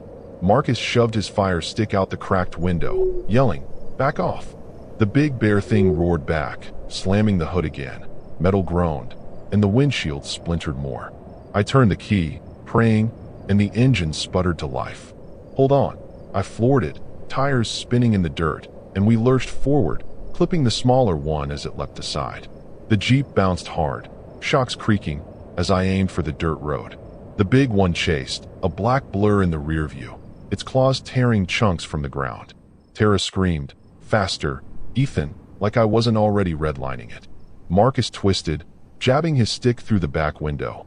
Glass shattered, and he cursed as the flame went out. The third one flanked us, weaving through the trees, its red eyes bobbing like hellish lanterns. My heart was in my throat. This was life or death, no question. We hit a rut, and the Jeep fishtailed, scraping an oak. The big one swiped, claws raking the tailgate. Metal screeched, and I felt the hit in my bones. "They're not stopping," Marcus shouted, fumbling for anything to throw. Tara grabbed the toolbox, hurling a screwdriver out the window. It pinged off the smaller one's hide. Useless. I swerved, dodging a fallen branch, but the road narrowed, brush clawing at the sides. The pack kept pace, relentless, their roars shaking the air. I spotted a gap, wider path, maybe a fire break, and yanked the wheel hard. The Jeep skidded, kicking up dust, and for a second, I thought we'd lost them. The big one fell back, but the third cut ahead, lunging from the side. It smashed into the passenger door, glass exploding inward. Marcus took the brunt, shards slicing his arm. He grunted, blood soaking his sleeve, but swung the stick anyway, cracking it across the thing's snout. It yelped, tumbling off, and I gunned it, praying the engine wouldn't quit. The speedometer climbed, 30, 40, tires screaming on the uneven dirt. Tara clung to the seat, sobbing, "We're gonna die." I wanted to argue, but those red eyes kept popping up in the mirrors, fading then surging closer. Marcus pressed his hand to his arm, blood dripping, muttering, "Keep going." I did, weaving through the hills, the Jeep rattling like it was falling apart. Nolan's trails are a maze. Get lost, and you're done. I just aimed for any sign of civilization. Headlights flickered ahead, faint, but real. A road, maybe 580. I pushed harder, the engine whining, smoke leaking from under the hood now. The big one made one last charge, leaping onto the roof. Claws punched through, inches from my head. I swerved sharp, and it slid off, crashing into the dirt with a howl. The others slowed, their roars fading as we hit pavement, tires squealing. I didn't stop. Not till those lights were blinding and the Jeep was choking on its last fumes. We rolled into a gas station lot off the highway, engine dying as I slammed the brakes. People gawked, some trucker, a couple kids, but I didn't care. Tara stumbled out, puking on the asphalt, while Marcus slumped against the door, blood pooling. I sat there, hands locked on the wheel, chest heaving. The pack didn't follow. Those red eyes were gone, but I could still feel them, like they'd marked us. We'd escaped, barely, but it didn't feel over. I flagged down the trucker, babbling about bears, blood, anything to get help. He called it in. Cops, paramedics, and they swarmed us fast. Marcus got hauled off, arm mangled but alive. Tara hugged me, shaking, her face streaked with tears. I stared at the Jeep. Dents, claw marks, glass everywhere, and knew we'd dodged death by dumb luck. But my gut wouldn't settle. Those things weren't done with us, not really. The paramedics patched Marcus up at the station. Deep cuts, but he'd pull through. Tara sat on a curb, blanket around her shoulders, staring blank while cops grilled me. Bears don't act like that, one said, skeptical, eyeing the Jeep's wreckage. I didn't argue, just nodded, numb, the horror replaying in my head. They towed the Cherokee, said they'd check the area, but I knew they wouldn't find squat. Those things weren't normal, and Oakland's wild edges don't give up secrets easy. Back in Stockton, I crashed at my place, Jeep gone to the shop, or the scrapyard, probably. Tara called, voice shaky, saying she was staying with her mom a while. Marcus texted later. He was out of the hospital, arm in a sling, but quiet, too quiet. I tried sleeping, but those red eyes burned behind my lids, that roar echoing. I'd wanted a break, a cheap thrill, stupidest mistake of my life. We'd poked something dark out there, and it had poked back hard. A week later, I got a call. Some wildlife guy said they found tracks near Noland, big ones, but no bears. Maybe a prank. He mumbled, like that explained the claw marks, the blood. I hung up, pissed, and pulled up old forums. Whispers of mutant bears near the lake, tied to dumped chemicals from years back. No proof, just stories, but it fit. Those sores, that rage. We'd camped right in their haunt, clueless, and paid for it. Marcus stopped talking after that. Tara said he'd sit for hours, staring out windows, like he was waiting for those eyes to show up. She wasn't much better, quit her job, jumped at every noise. I drove past the shop daily, avoiding the Jeep's remains, but the smell stuck with me. Musky, rotten, a ghost in my nose. The tragedy wasn't just the attack, it was what it left behind, breaking us quiet and slow. I made a dumb move one night, went back. Not to camp, just to see, driving a buddy's truck to the edge of Noland. Moon was up, air still, and I sat there, engine off, watching. Nothing moved, but I felt it. That prickle, same as before. Then I saw it. A flash of red, quick, in the trees. My blood went cold, and I peeled out, heart hammering. They were still there, waiting, and I'd given them my scent twice now. Tara freaked when I told her. Yelled I was nuts, cut me off after that. Marcus didn't answer my texts anymore. I get it. They blame me, and maybe they should. I'd picked the spot, pushed the trip, ignored the signs. We survived, sure, but at what cost? The Jeep's gone, my cousins are shells, and I'm left jumping at shadows, knowing those things are out there, patient, pissed, and way too close to home. I keep a bat by my bed now, check the locks twice. Stockton's safe, miles from Oakland, but it doesn't feel that way. I see those eyes in every dark corner, hear that roar in the wind. The real tragedy? We didn't just escape, we brought it back with us, a curse that won't let go. I'll never fix that mistake, and it's tearing us apart, one silent, disturbing piece at a time.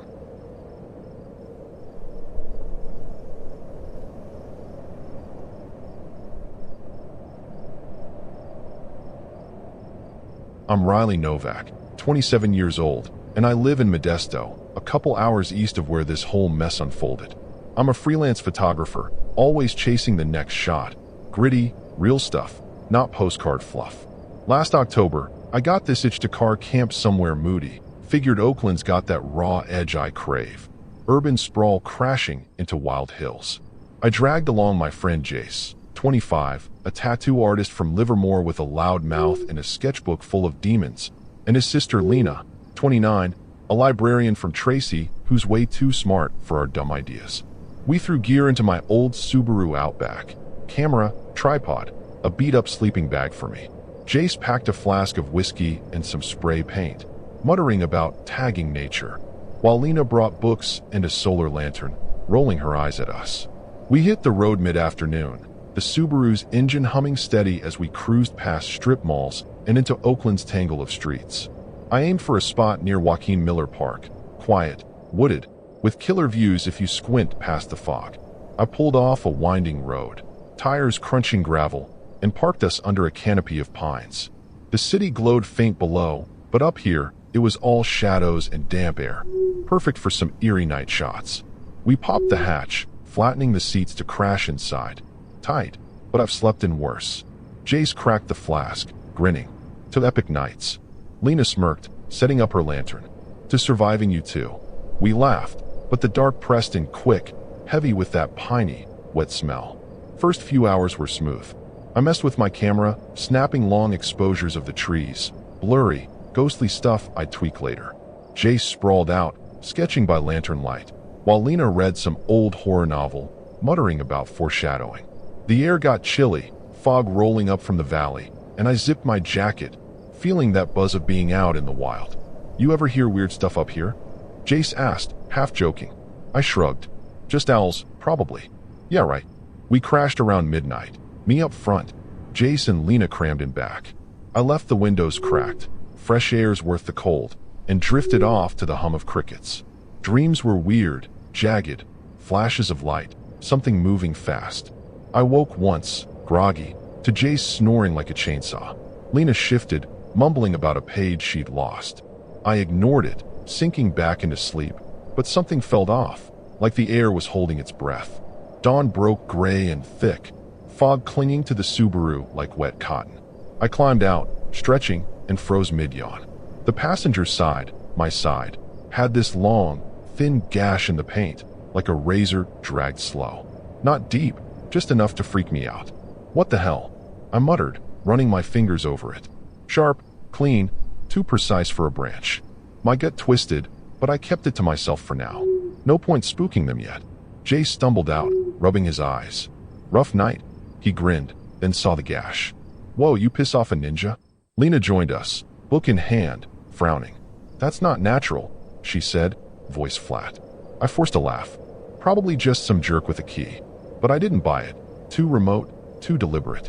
We fired up a camp stove, brewed coffee in a dented mug, and I kept sneaking glances at that mark, unease creeping in. We hiked a bit after breakfast. Joaquin Miller's trails are steep, all roots and rocks, perfect for moody shots. I clicked away, framing gnarled trees against the fog, while Jay sketched random crap on his pad. Lena lagged, nose in her book, but her eyes kept darting up, scanning. You good? I asked. She nodded, tight-lipped. Back at the Subaru, the gash glared at me, and I noticed something new. Tiny flecks of rust-colored dust along the edge. Blood? Paint. My brain spun, but I shook it off. Dusk settled fast, the fog thickening, and we piled back in. Jace splashed whiskey into our coffee, joking about ghost vandals, but Lena stayed quiet, lantern casting shadows on her face. I set up my camera for night shots, lens pointed out the hatch, when I caught it. A flicker, quick, in the trees. Not an animal, not a light, just motion, gone fast. My pulse kicked up, but I didn't say squat. Just sat there, watching, as the night got darker and that gash started feeling like a warning I'd missed. That flicker stuck with me, nagging like a splinter under my nail. I sat by the hatch, camera idle, staring into the fog, while Jace sloshed more whiskey into his mug. You're zoning out, man, he said, smirking. I shrugged, just thinking. Didn't tell him about the motion, didn't want to sound paranoid yet. Lena flipped a page in her book, but her eyes weren't moving. She was listening, tense. The air felt heavier, like it was pressing down, and that gash on the Subaru kept pulling my focus. Then the battery died. My camera, fully charged that morning, went black, screen blank. You've got to be kidding, I muttered, smacking it like that'd fix it. Nothing. I dug out the spare from the glove box, dead too. Fog mess with electronics. Jace asked, half serious. I frowned. Not like this. Lena set her book down slow. "Something's off," she said, voice low. I nodded, that unease blooming into something sharper, horror creeping in quiet. We tried starting the Subaru next. Key turned, lights flickered, but the engine just clicked. "Great," I groaned, popping the hood. Everything looked fine, battery cables tight, no leaks, but it wouldn't catch. Jace leaned over, clueless. "You're the car guy, right?" I shot him a look. "I take pictures, not miracles." Lena grabbed her lantern, shining it under the hood, then froze. "Riley, look." Tiny scratches, fresh, crisscrossed the battery case, like something small and sharp had been at it. My stomach flipped. "Mice," I said, but it sounded weak. Lena shook her head. "Too clean. Too many." Jace laughed, nervous. "What gremlins now?" I didn't answer, just slammed the hood, that gash on the door staring me down. We were stuck, no car, no camera, fog choking everything. "We could hike out," Lena suggested, glancing at the trail. I hesitated. Night, no light, and that flicker still buzzing in my head. "Let's wait till morning," I said, gut telling me moving now was dumber than staying. Back inside, we rigged the hatch shut with bungee cords, flimsy, but it felt safer. Jace cracked jokes about haunted parks, but his grin was fading. Lena's lantern flickered, even with a full charge, casting jumpy shadows. I kept my flashlight handy, sweeping it out the windows every few minutes. Nothing, just fog and pines, but that rust-colored dust on the gash? It was spreading, faint streaks smearing down the paint. "You see this?" I whispered, pointing. Jace squinted. "What the hell?" Then the tapping started, soft, irregular, like rain but wrong. It came from the roof, little pings bouncing off the metal. I aimed the flashlight up, but the beam didn't reach, just showed our foggy breath. "Branches," Jace said, voice thin. Lena gripped her book like a shield. "No wind." She was right, dead still out there. The taps got faster, sharper, moving front to back, and my skin crawled. Something scary was playing with us, and I couldn't see it. I cracked the driver's window an inch, stupid move, just to listen. The tapping stopped, silence, thick and wrong. Then a whiff hit me, sour, metallic, like old pennies. I slammed the window shut, heart thudding. "You smell that?" Lena nodded, pale. "Blood." Jace choked on his whiskey. "Bullshit, it's just rust or something." But he didn't believe it. I saw it in his eyes. That dust wasn't rust. It was drying, crusting, and it wasn't ours. We sat tight, flashlight on, watching the windows fog up. The tapping came back, sides now, then the hatch, like it was circling. I caught another flicker outside, closer, darting past the glass. "There!" I hissed equals true. Hissed, pointing. Jace swore, loud, and Lena grabbed my arm. "It's not human," she said, voice shaking. I didn't argue. Whatever it wasn't lost hikers or kids messing around. This was disturbing, real, and it knew we were here. The Subaru rocked, slight, but enough to make us jump. Something hit the undercarriage, hard, scraping metal. Jace yelled, kicking the seat, while Lena whispered, "We're not alone." I swept the flashlight under the car, nothing but shadows, but the beam caught it. More of that dust, smeared fresh on the tire well. My blood ran cold. Whatever was out there wasn't just watching. It was marking us, and we'd just locked ourselves in its playground. The Subaru rocked again, sharper this time, like something slammed it with intent. I gripped the flashlight, beam jittery, while Jace cursed, kicking the seat back. "What the hell's out there?" Lena's nails dug into my arm, her breath fast. That sour, bloody smell seeped through the cracks, thicker now, choking the air. Then the tapping turned to scratches, high-pitched, clawing at the roof, sides, everywhere. My heart slammed against my ribs. This wasn't some prank. It was horror, real and nasty. I swept the flashlight out the window, catching a glimpse, skinny, pale limbs, too long, skittering across the hood. Not human, not animal, something twisted, with wet, matted hair and eyes like black pits. It hissed, low and wet, and I yanked the light back, yelling, "You see that?" Jace's jaw dropped. "What the? Was that a person?" Lena shook her head, voice tight. "No, it's wrong." The thing darted off, but more scratches erupted. 2, 3, maybe more of them, all around us. The hatch glass cracked, sudden, loud, splinters webbing out. Jace lunged, shoving his sketchbook against it like that'd hold. "They're breaking in," he shouted. I grabbed my tripod, swinging it like a bat. Useless inside, but it felt better than nothing. The big one came back, slamming the driver's door, metal-dented, window bowing. Its face pressed close, pale, stretched, mouth gaping with jagged teeth. My stomach lurched. This was no bear, no prank. This was a nightmare, straight up disturbing. Lena screamed. First time I'd heard her lose it. As another clawed at the roof, claws punched through, curling down like hooks. Rust-colored streaks dripped, smearing the ceiling. Blood, fresh, stinking. "They're bleeding on us." Jace gagged, swatting at it. I revved the engine again. Nothing, just clicks, and realized the scratches on the battery weren't random. These things had sabotaged us, planned it. That hit me hard. They weren't just wild. They were smart, and we were screwed. The big one leapt onto the hood, rocking the Subaru hard. Its weight buckled the metal, and those black eyes locked on me. Empty, hungry. I swung the tripod through the cracked window, cracking its arm. It shrieked, tumbling off, but the others kept coming, clawing, hissing. "We're surrounded," Lena cried, lantern flickering out. Darkness swallowed us, just my flashlight left, bouncing off pale skin and snapping jaws. This wasn't nature gone wrong. This was something else, something terrifyingly off. One smashed the passenger window, glass sprayed, and Jace took a claw to the shoulder, blood soaking his shirt fast. He yelled, swinging his flask. Whiskey splashed, and the thing recoiled, screeching. "They hate it," he gasped.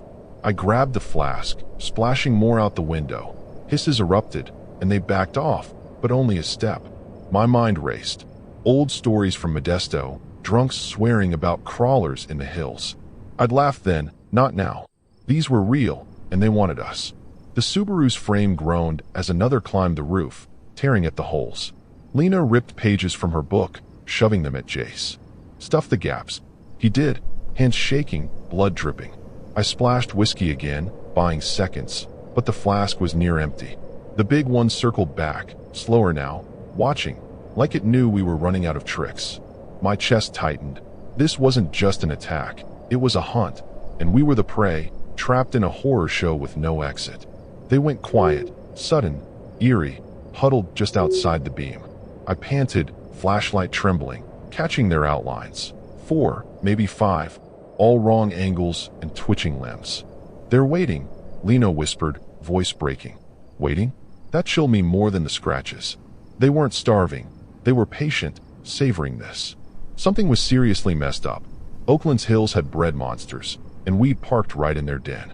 The silence snapped. Big one charged, slamming the hood again, and the windshield caved, glass raining on me. I swung the tripod, cracking its skull. It shrieked, falling back, but another leapt through the gap, claws slashing. I ducked, arm burning as it grazed me, and Jace shoved it off, his shoulder gushing. "Go, Riley," Lena yelled, kicking the dash. I turned the key. Miracle of miracles, the engine caught, roaring loud. I floored it, Subaru lurching forward, tires spinning on pine needles.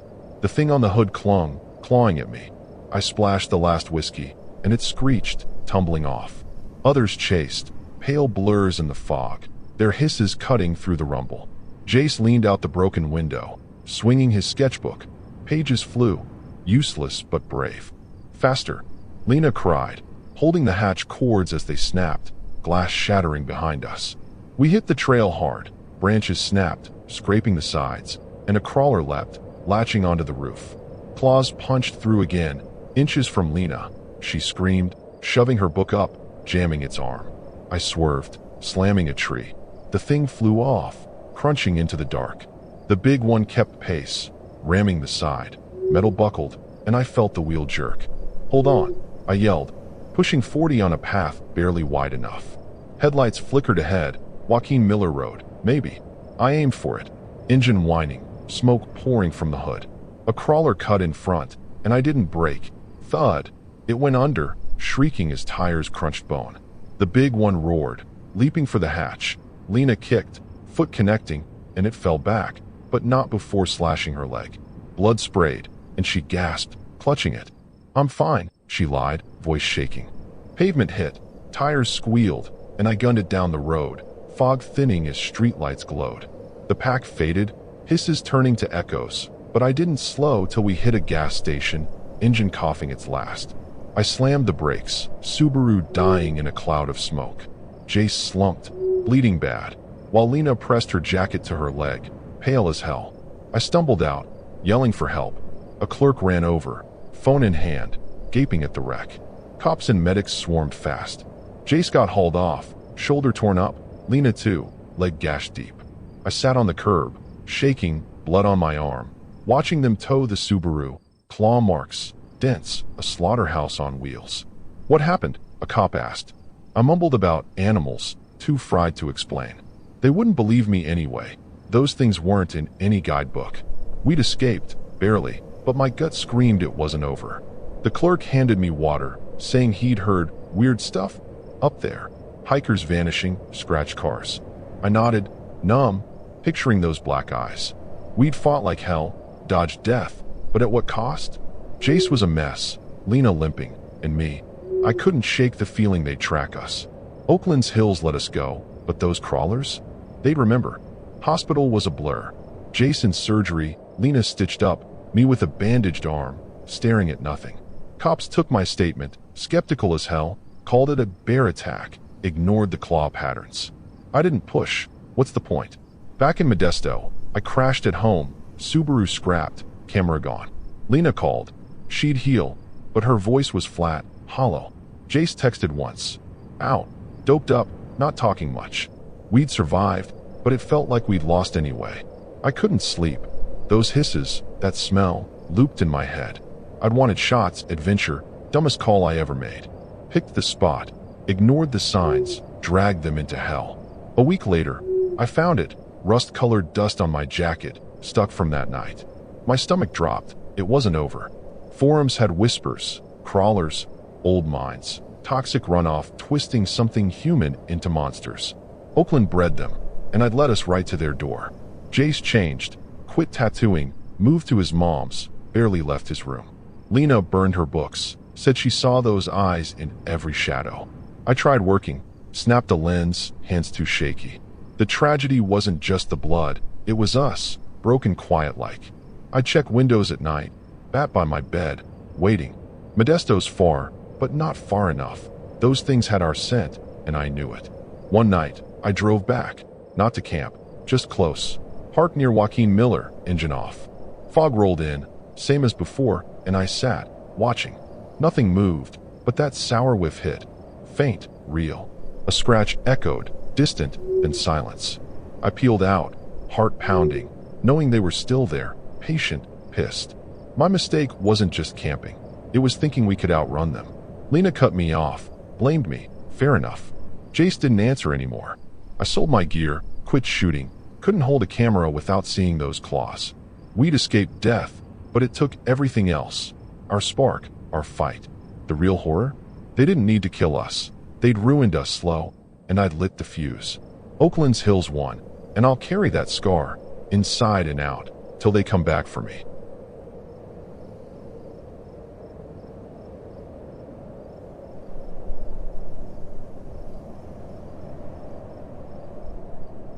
I'm Michael Anderson, 34 years old, originally from San Francisco, and I'm here to tell you about one of the most disturbing and scary trips I've ever taken. Last summer, I decided to go car camping near Oakland, a spot known for its unexpected twists and local wild animals.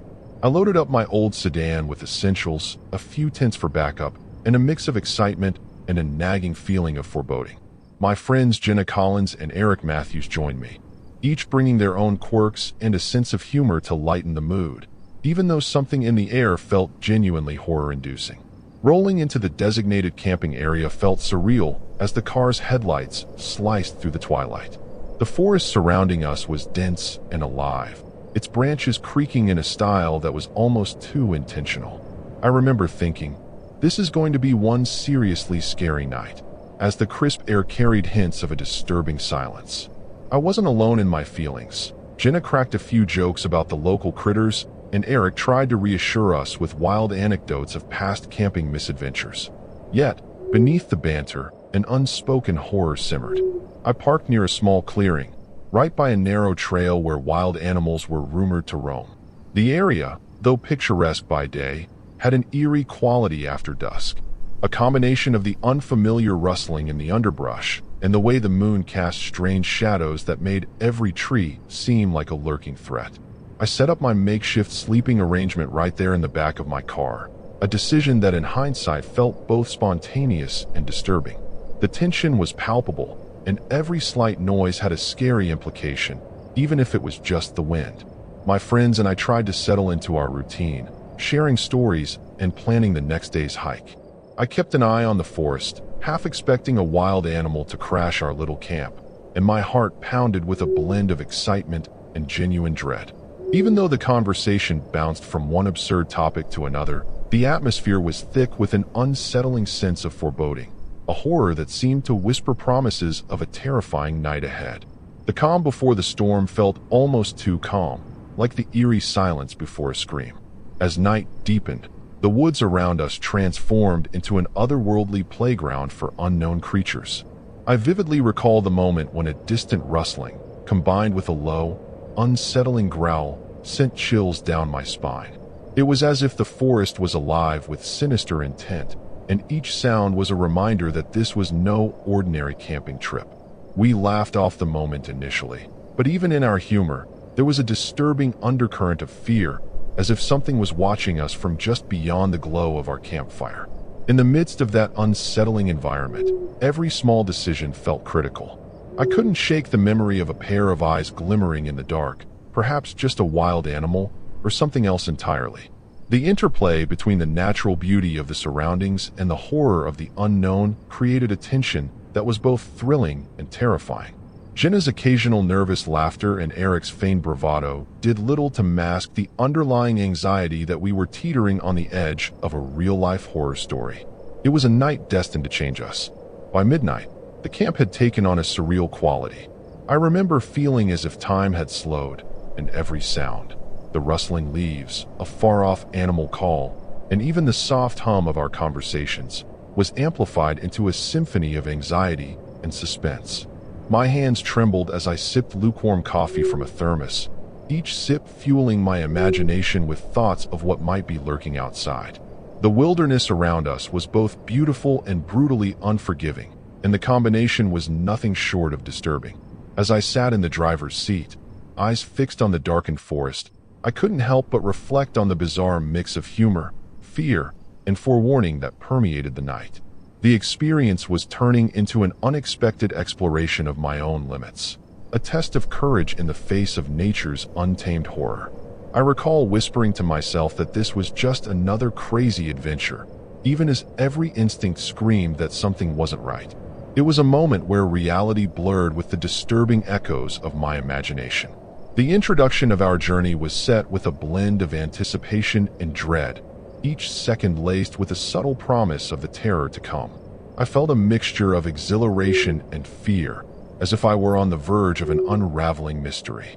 The calm before the storm was not comforting. It was a haunting prelude to a night that would soon reveal itself as one of the scariest, most disturbing experiences of my life. And as the first hints of danger began to stir, I braced myself for the unexpected horrors that lay ahead. I woke up to a morning that felt disturbingly off-kilter, a horror that clung to the damp air like an unwelcome guest.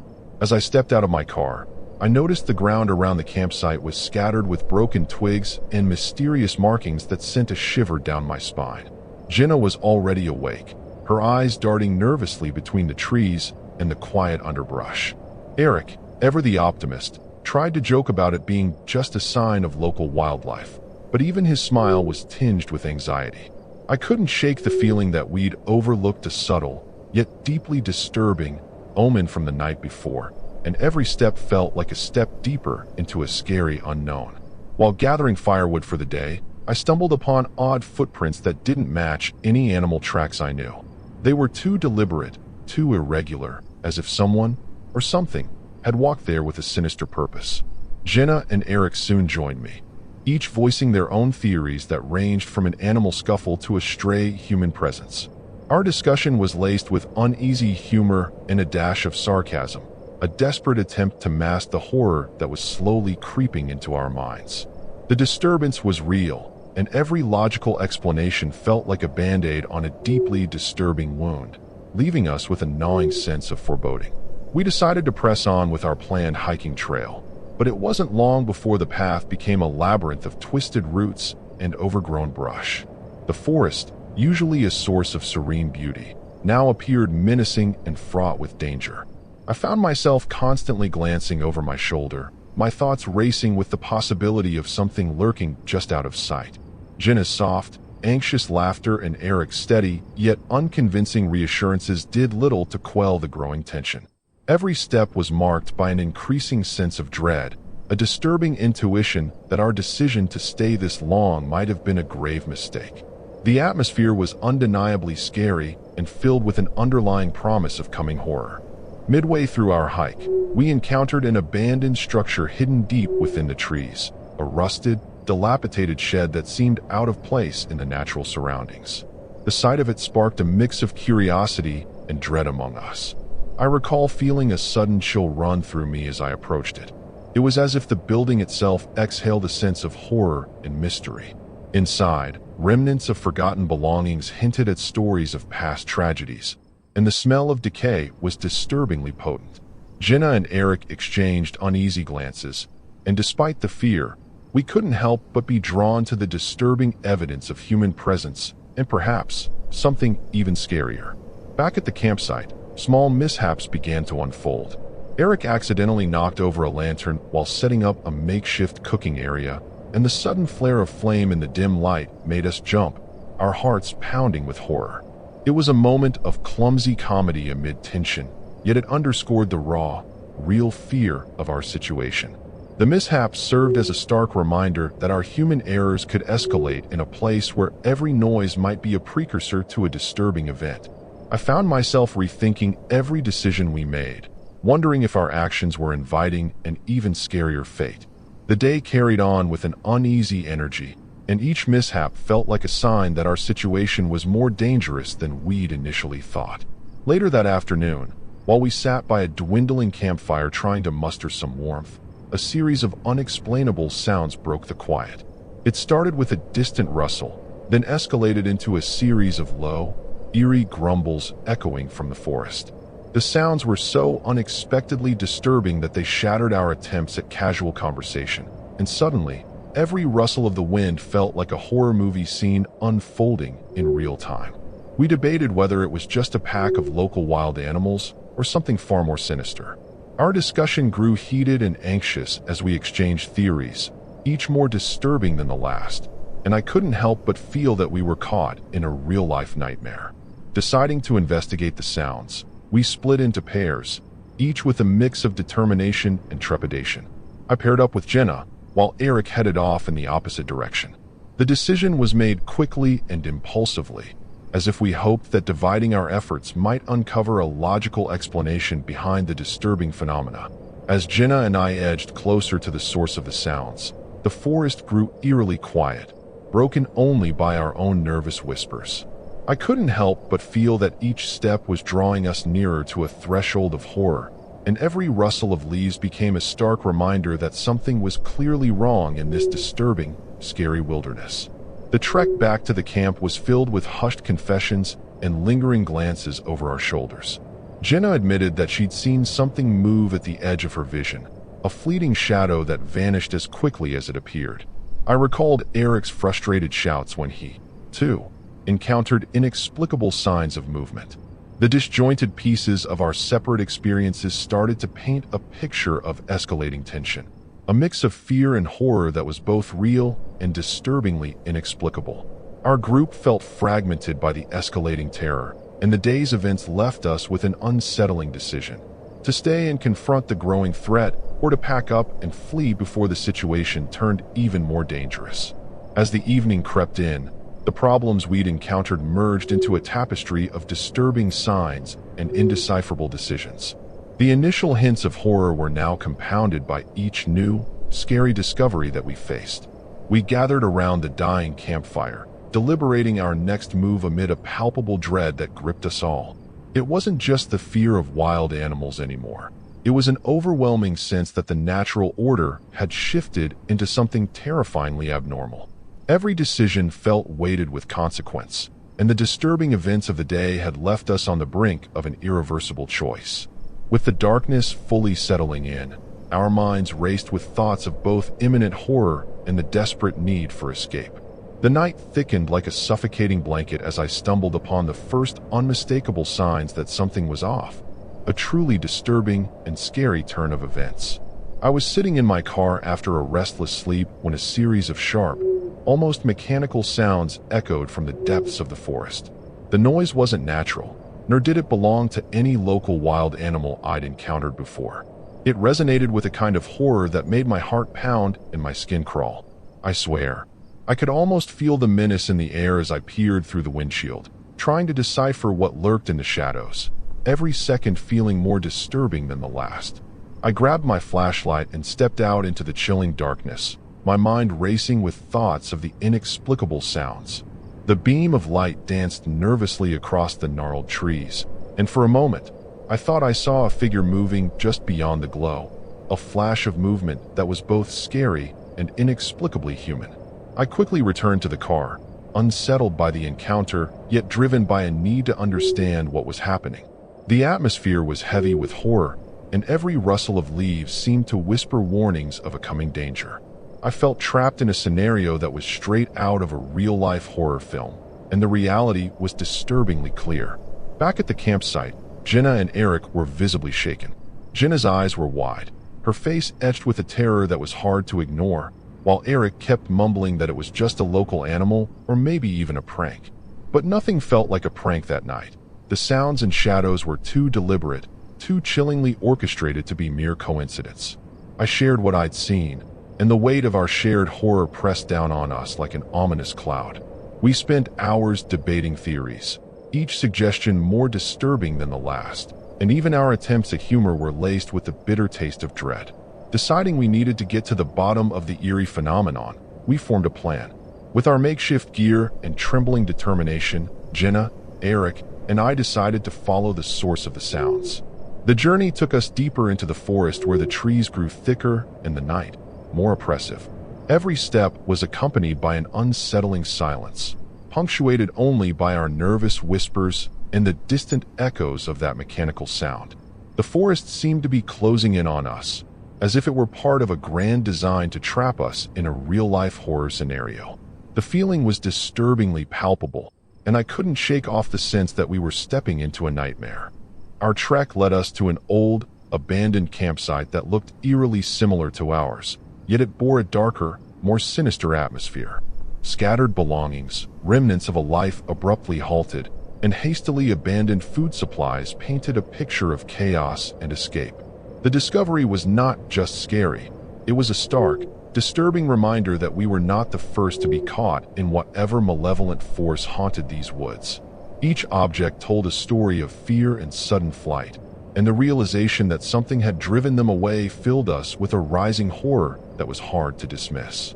We exchanged uneasy glances, each of us silently agreeing that whatever had happened here was not normal. As we investigated further, an unsettling feeling of being watched gripped us. Every branch that snapped and every shadow that shifted in the corner of our eyes triggered our adrenaline. I found myself hyper-aware of every sound, every movement, a constant, nagging terror that clung to me like a second skin. I even swore I heard a soft, chilling whisper as we passed a particularly dense thicket, a sound that wasn't just scary but downright disturbing. It was as if the forest itself was trying to communicate, to warn us, in a language that was both haunting and incomprehensible. The sensation was overpowering, and I couldn't help but think that we had stumbled upon something far beyond our control. The tension escalated when we discovered fresh, inexplicable tracks leading toward a rocky outcrop. They were oddly symmetrical, as if made by an entity with calculated intent, and they sent a shiver down my spine. Jenna knelt down to inspect them, her hands trembling as she ran them over, and even Eric couldn't hide his growing panic. The tracks were too deliberate, too carefully placed to be the work of any ordinary wild animal. They carried a disturbing rhythm, almost like a pattern in a horror movie, and I felt an overwhelming urge to flee from the impending threat. The horror of the situation had now become undeniable and all too personal. At one point, while retracing our steps back to the campsite, a sudden gust of wind knocked over a stack of old crates near the outcrop. The clatter was deafening in the silent night, and in that split second, I caught a glimpse of a dark silhouette darting between the trees. It was a terrifying sight that sent a jolt of pure, unadulterated horror through my veins. I felt my pulse race as I shouted for the others, and we scrambled in panic, our hearts pounding with a mix of fear and disbelief. The encounter was so direct and vivid that it shook us to our core, leaving behind a disturbing sense of inevitability that something truly dangerous was hunting us. Now back at the edge of the forest, we huddled together in the feeble glow of our flashlights, every nerve on high alert. The earlier bravado had faded, replaced by a raw, piercing fear that was hard to hide. The real terror had arrived, and it was no longer confined to eerie sounds or strange tracks. It was palpable, a menacing presence that enveloped us. I could see the fear in Jenna's eyes and hear the tremor in Eric's voice as we debated our next move. Every minute felt like an eternity, each second a countdown to an inevitable confrontation with something that was as real as it was terrifying. In a heartbeat, everything changed. As the ominous presence intensified, our group was forced into a desperate scramble for survival. I remember the moment like it was etched in my mind. The forest seemed to roar with malicious intent, every twisted branch and gnarled root conspiring to trap us. Jenna's eyes widened with terror as we sprinted back toward our car, while Eric's shouts of panic filled the night air. I felt a burning need to escape, the horror of that unknown threat driving me to run faster than I ever had. Every step felt like a leap from life to death, each second marked by the eerie realization that our lives were on the line. Our escape was anything but orderly. The creature, or what we assumed was a creature, was in hot pursuit, its presence a dark specter looming behind us. We zigzagged through the underbrush, the sound of our frantic footsteps merging with the echoing horror of heavy breathing and snapping twigs. I couldn't help but notice the terror on Jenna's face, her usual composure replaced by raw, unfiltered fear. Eric led the charge, urging us on with desperate commands that barely cut through the oppressive atmosphere. The wilderness transformed into a labyrinth of panic, each turn and sudden stop heightening the sensation that we were caught in a real-life horror scenario. The car, our only hope of escape, now seemed miles away, hidden behind a thick veil of dark trees and relentless foliage. I fumbled with the keys, my hands trembling uncontrollably as the distant, disturbing growl of our pursuer drew nearer. In that moment, every second stretched into an eternity, and the line between survival and surrender blurred. The oppressive darkness and the rush of adrenaline fused into a single, terrifying experience that left no room for hesitation. We risked everything, knowing that one misstep could be our last, and I couldn't shake the feeling that the horror was closing in from all sides. Panic turned our escape into a frantic dance with death. I remember the sharp sting of cold sweat as I finally managed to start the engine, the car's headlights slicing through the darkness like desperate beacons of hope. Jenna, her voice barely a whisper, urged us to keep moving, and Eric's hands gripped the steering wheel with a determination fueled by pure survival instinct. The forest around us seemed to pulse with a malicious energy, every rustle and whisper a harbinger of the disturbing force chasing us. We careened down the narrow, winding road, leaving behind the chaotic campsite and the terror that had transformed it into a battleground of life and death. The drive was a blur of speed and fear as the unknown threat seemed to close in with every turn. I could hear the pounding of my heart mixing with the hum of the engine and the occasional, unsettling scratch of a branch against metal. Each passing moment was saturated with the reality of our dire situation, and the realization that we might not outrun the horror that pursued us was deeply disturbing. The road ahead twisted into an uncertain future, and every exit sign and blinking light became a potential sanctuary or another trap. I recalled similar scenarios from horror movies, but nothing had prepared me for the raw, scary intensity of experiencing it firsthand. Our journey to safety was marked by moments of surreal calm punctuated by bursts of terror. There were instances when the night seemed to momentarily relent, offering us a brief, deceptive lull that quickly dissolved into renewed chaos. I remember glancing at Jenna, whose face had turned pale yet reflected an inner strength I hadn't expected, and Eric's determined glare that never wavered despite the danger. The car's headlights danced across the undergrowth, illuminating fleeting glimpses of the wild animals that roamed nearby, a reminder that even nature could be both beautiful and brutal. Every intersection and unexpected turn in the road only deepened the disturbing realization that our escape was a race against time. At one particularly harrowing moment, the car skidded on a slick patch of gravel, sending us into a near collision with a hidden boulder. My heart leaped into my throat as I fought to regain control, all while the eerie silence of the surrounding forest was shattered by our desperate shouts and the sound of screeching tires. The close call jolted us back into the frightening reality that our lives hung by a thread. Even in the midst of the terrifying escape, I couldn't help but marvel at the raw, unfiltered nature of the horror we were living. It was a stark, disturbing reminder that nature's beauty often harbors equally brutal dangers. Desperation pushed us to the brink, and as we neared what appeared to be a small town in the distance, every moment was drenched in a mix of hope and fear. The lights of a roadside diner flickered in the distance, a potential refuge from the relentless terror we had just escaped. I could see Jenna's relief, yet the lingering horror was evident in the way her eyes darted back into the darkness, as if expecting the threat to materialize at any moment. Eric's grip on the wheel tightened as he navigated the treacherous road, his voice low and determined, urging us onward.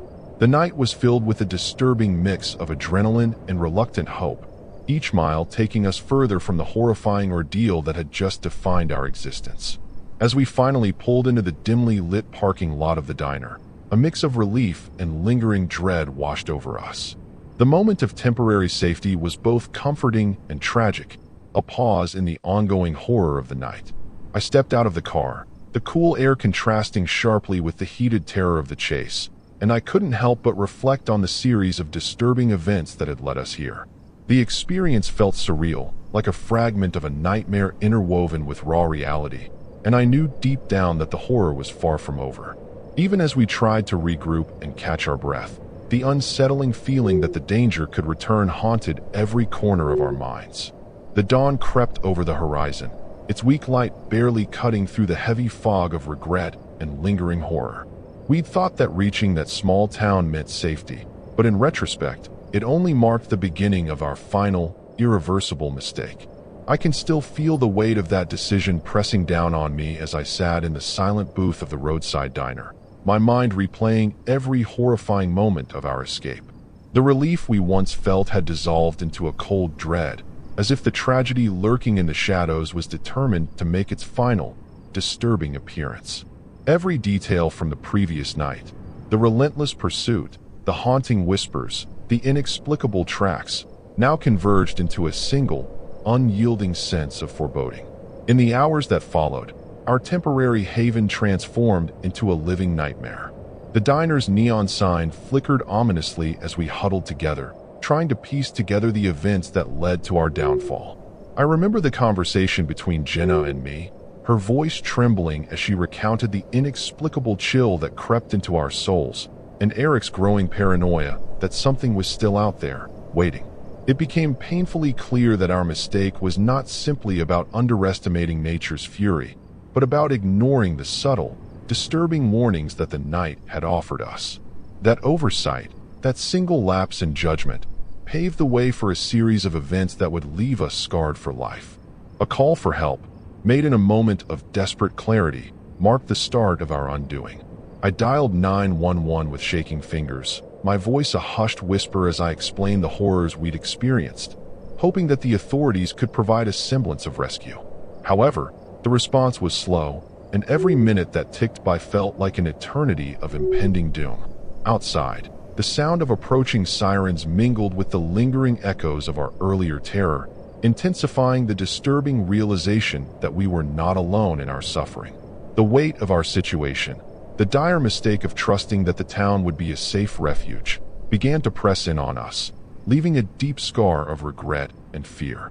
The atmosphere in the diner grew increasingly oppressive as more local officers arrived, their flashlights slicing through the gloom with a clinical precision that only deepened the horror of our plight. I found myself questioning every decision we had made, every misstep that led us from the relative freedom of the forest to this claustrophobic trap of uncertainty. The officers' serious, hushed tones conveyed the gravity of what they suspected. Our story was not just an unfortunate series of events, but a tragic outcome of one deadly mistake. As the discussion shifted from rescue efforts to cautionary advice, the disturbing truth became clear. Our ordeal was a stark reminder that even the most mundane decisions could spiral into a terrifying reality, leaving behind scars that would never fully fade. Inside the diner, emotions ran as raw and unpredictable as the raging storm outside. Jenna's eyes were filled with tears that spoke of unspoken fears, while Eric's attempts at reassurance crumbled under the weight of a truth we could no longer deny. I sat silently, absorbing every word as the conversation turned toward the inexplicable events of the night. In that moment, I realized that the horror we faced was not confined to the wilderness alone. It had followed us into civilization, weaving its dark magic around our lives. The tragedy of our situation was underscored by the grim reality that the very act of seeking refuge had unleashed a chain of events that would haunt us for years to come, a disturbing and scary reminder of our vulnerability. The revelation of how our decisions compounded the terror was as chilling as the wild animals prowling in the dark hours.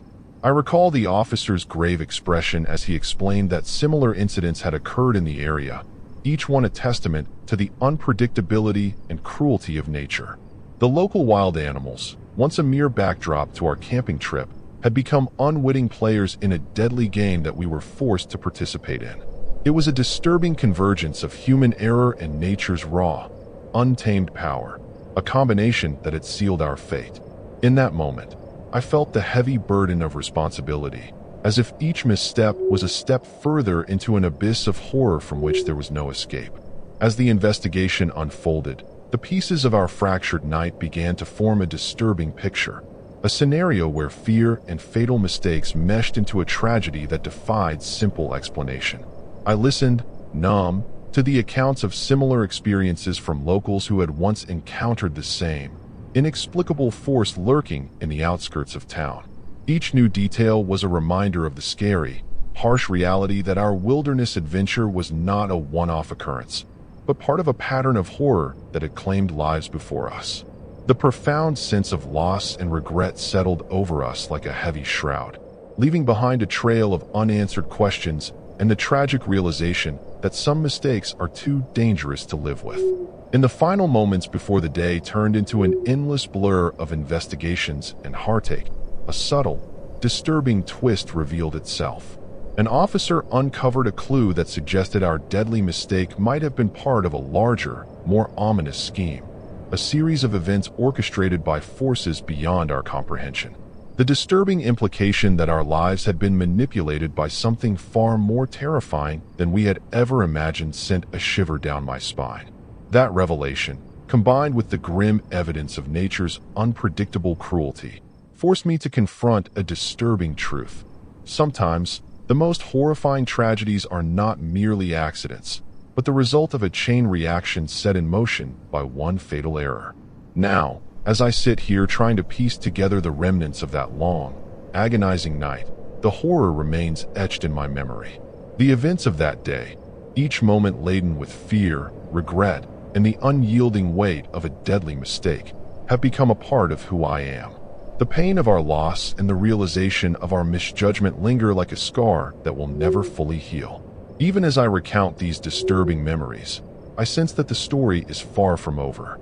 The unanswered questions and the oppressive silence that followed our escape continue to haunt me, promising that the true horror of that fateful night is still waiting to be uncovered.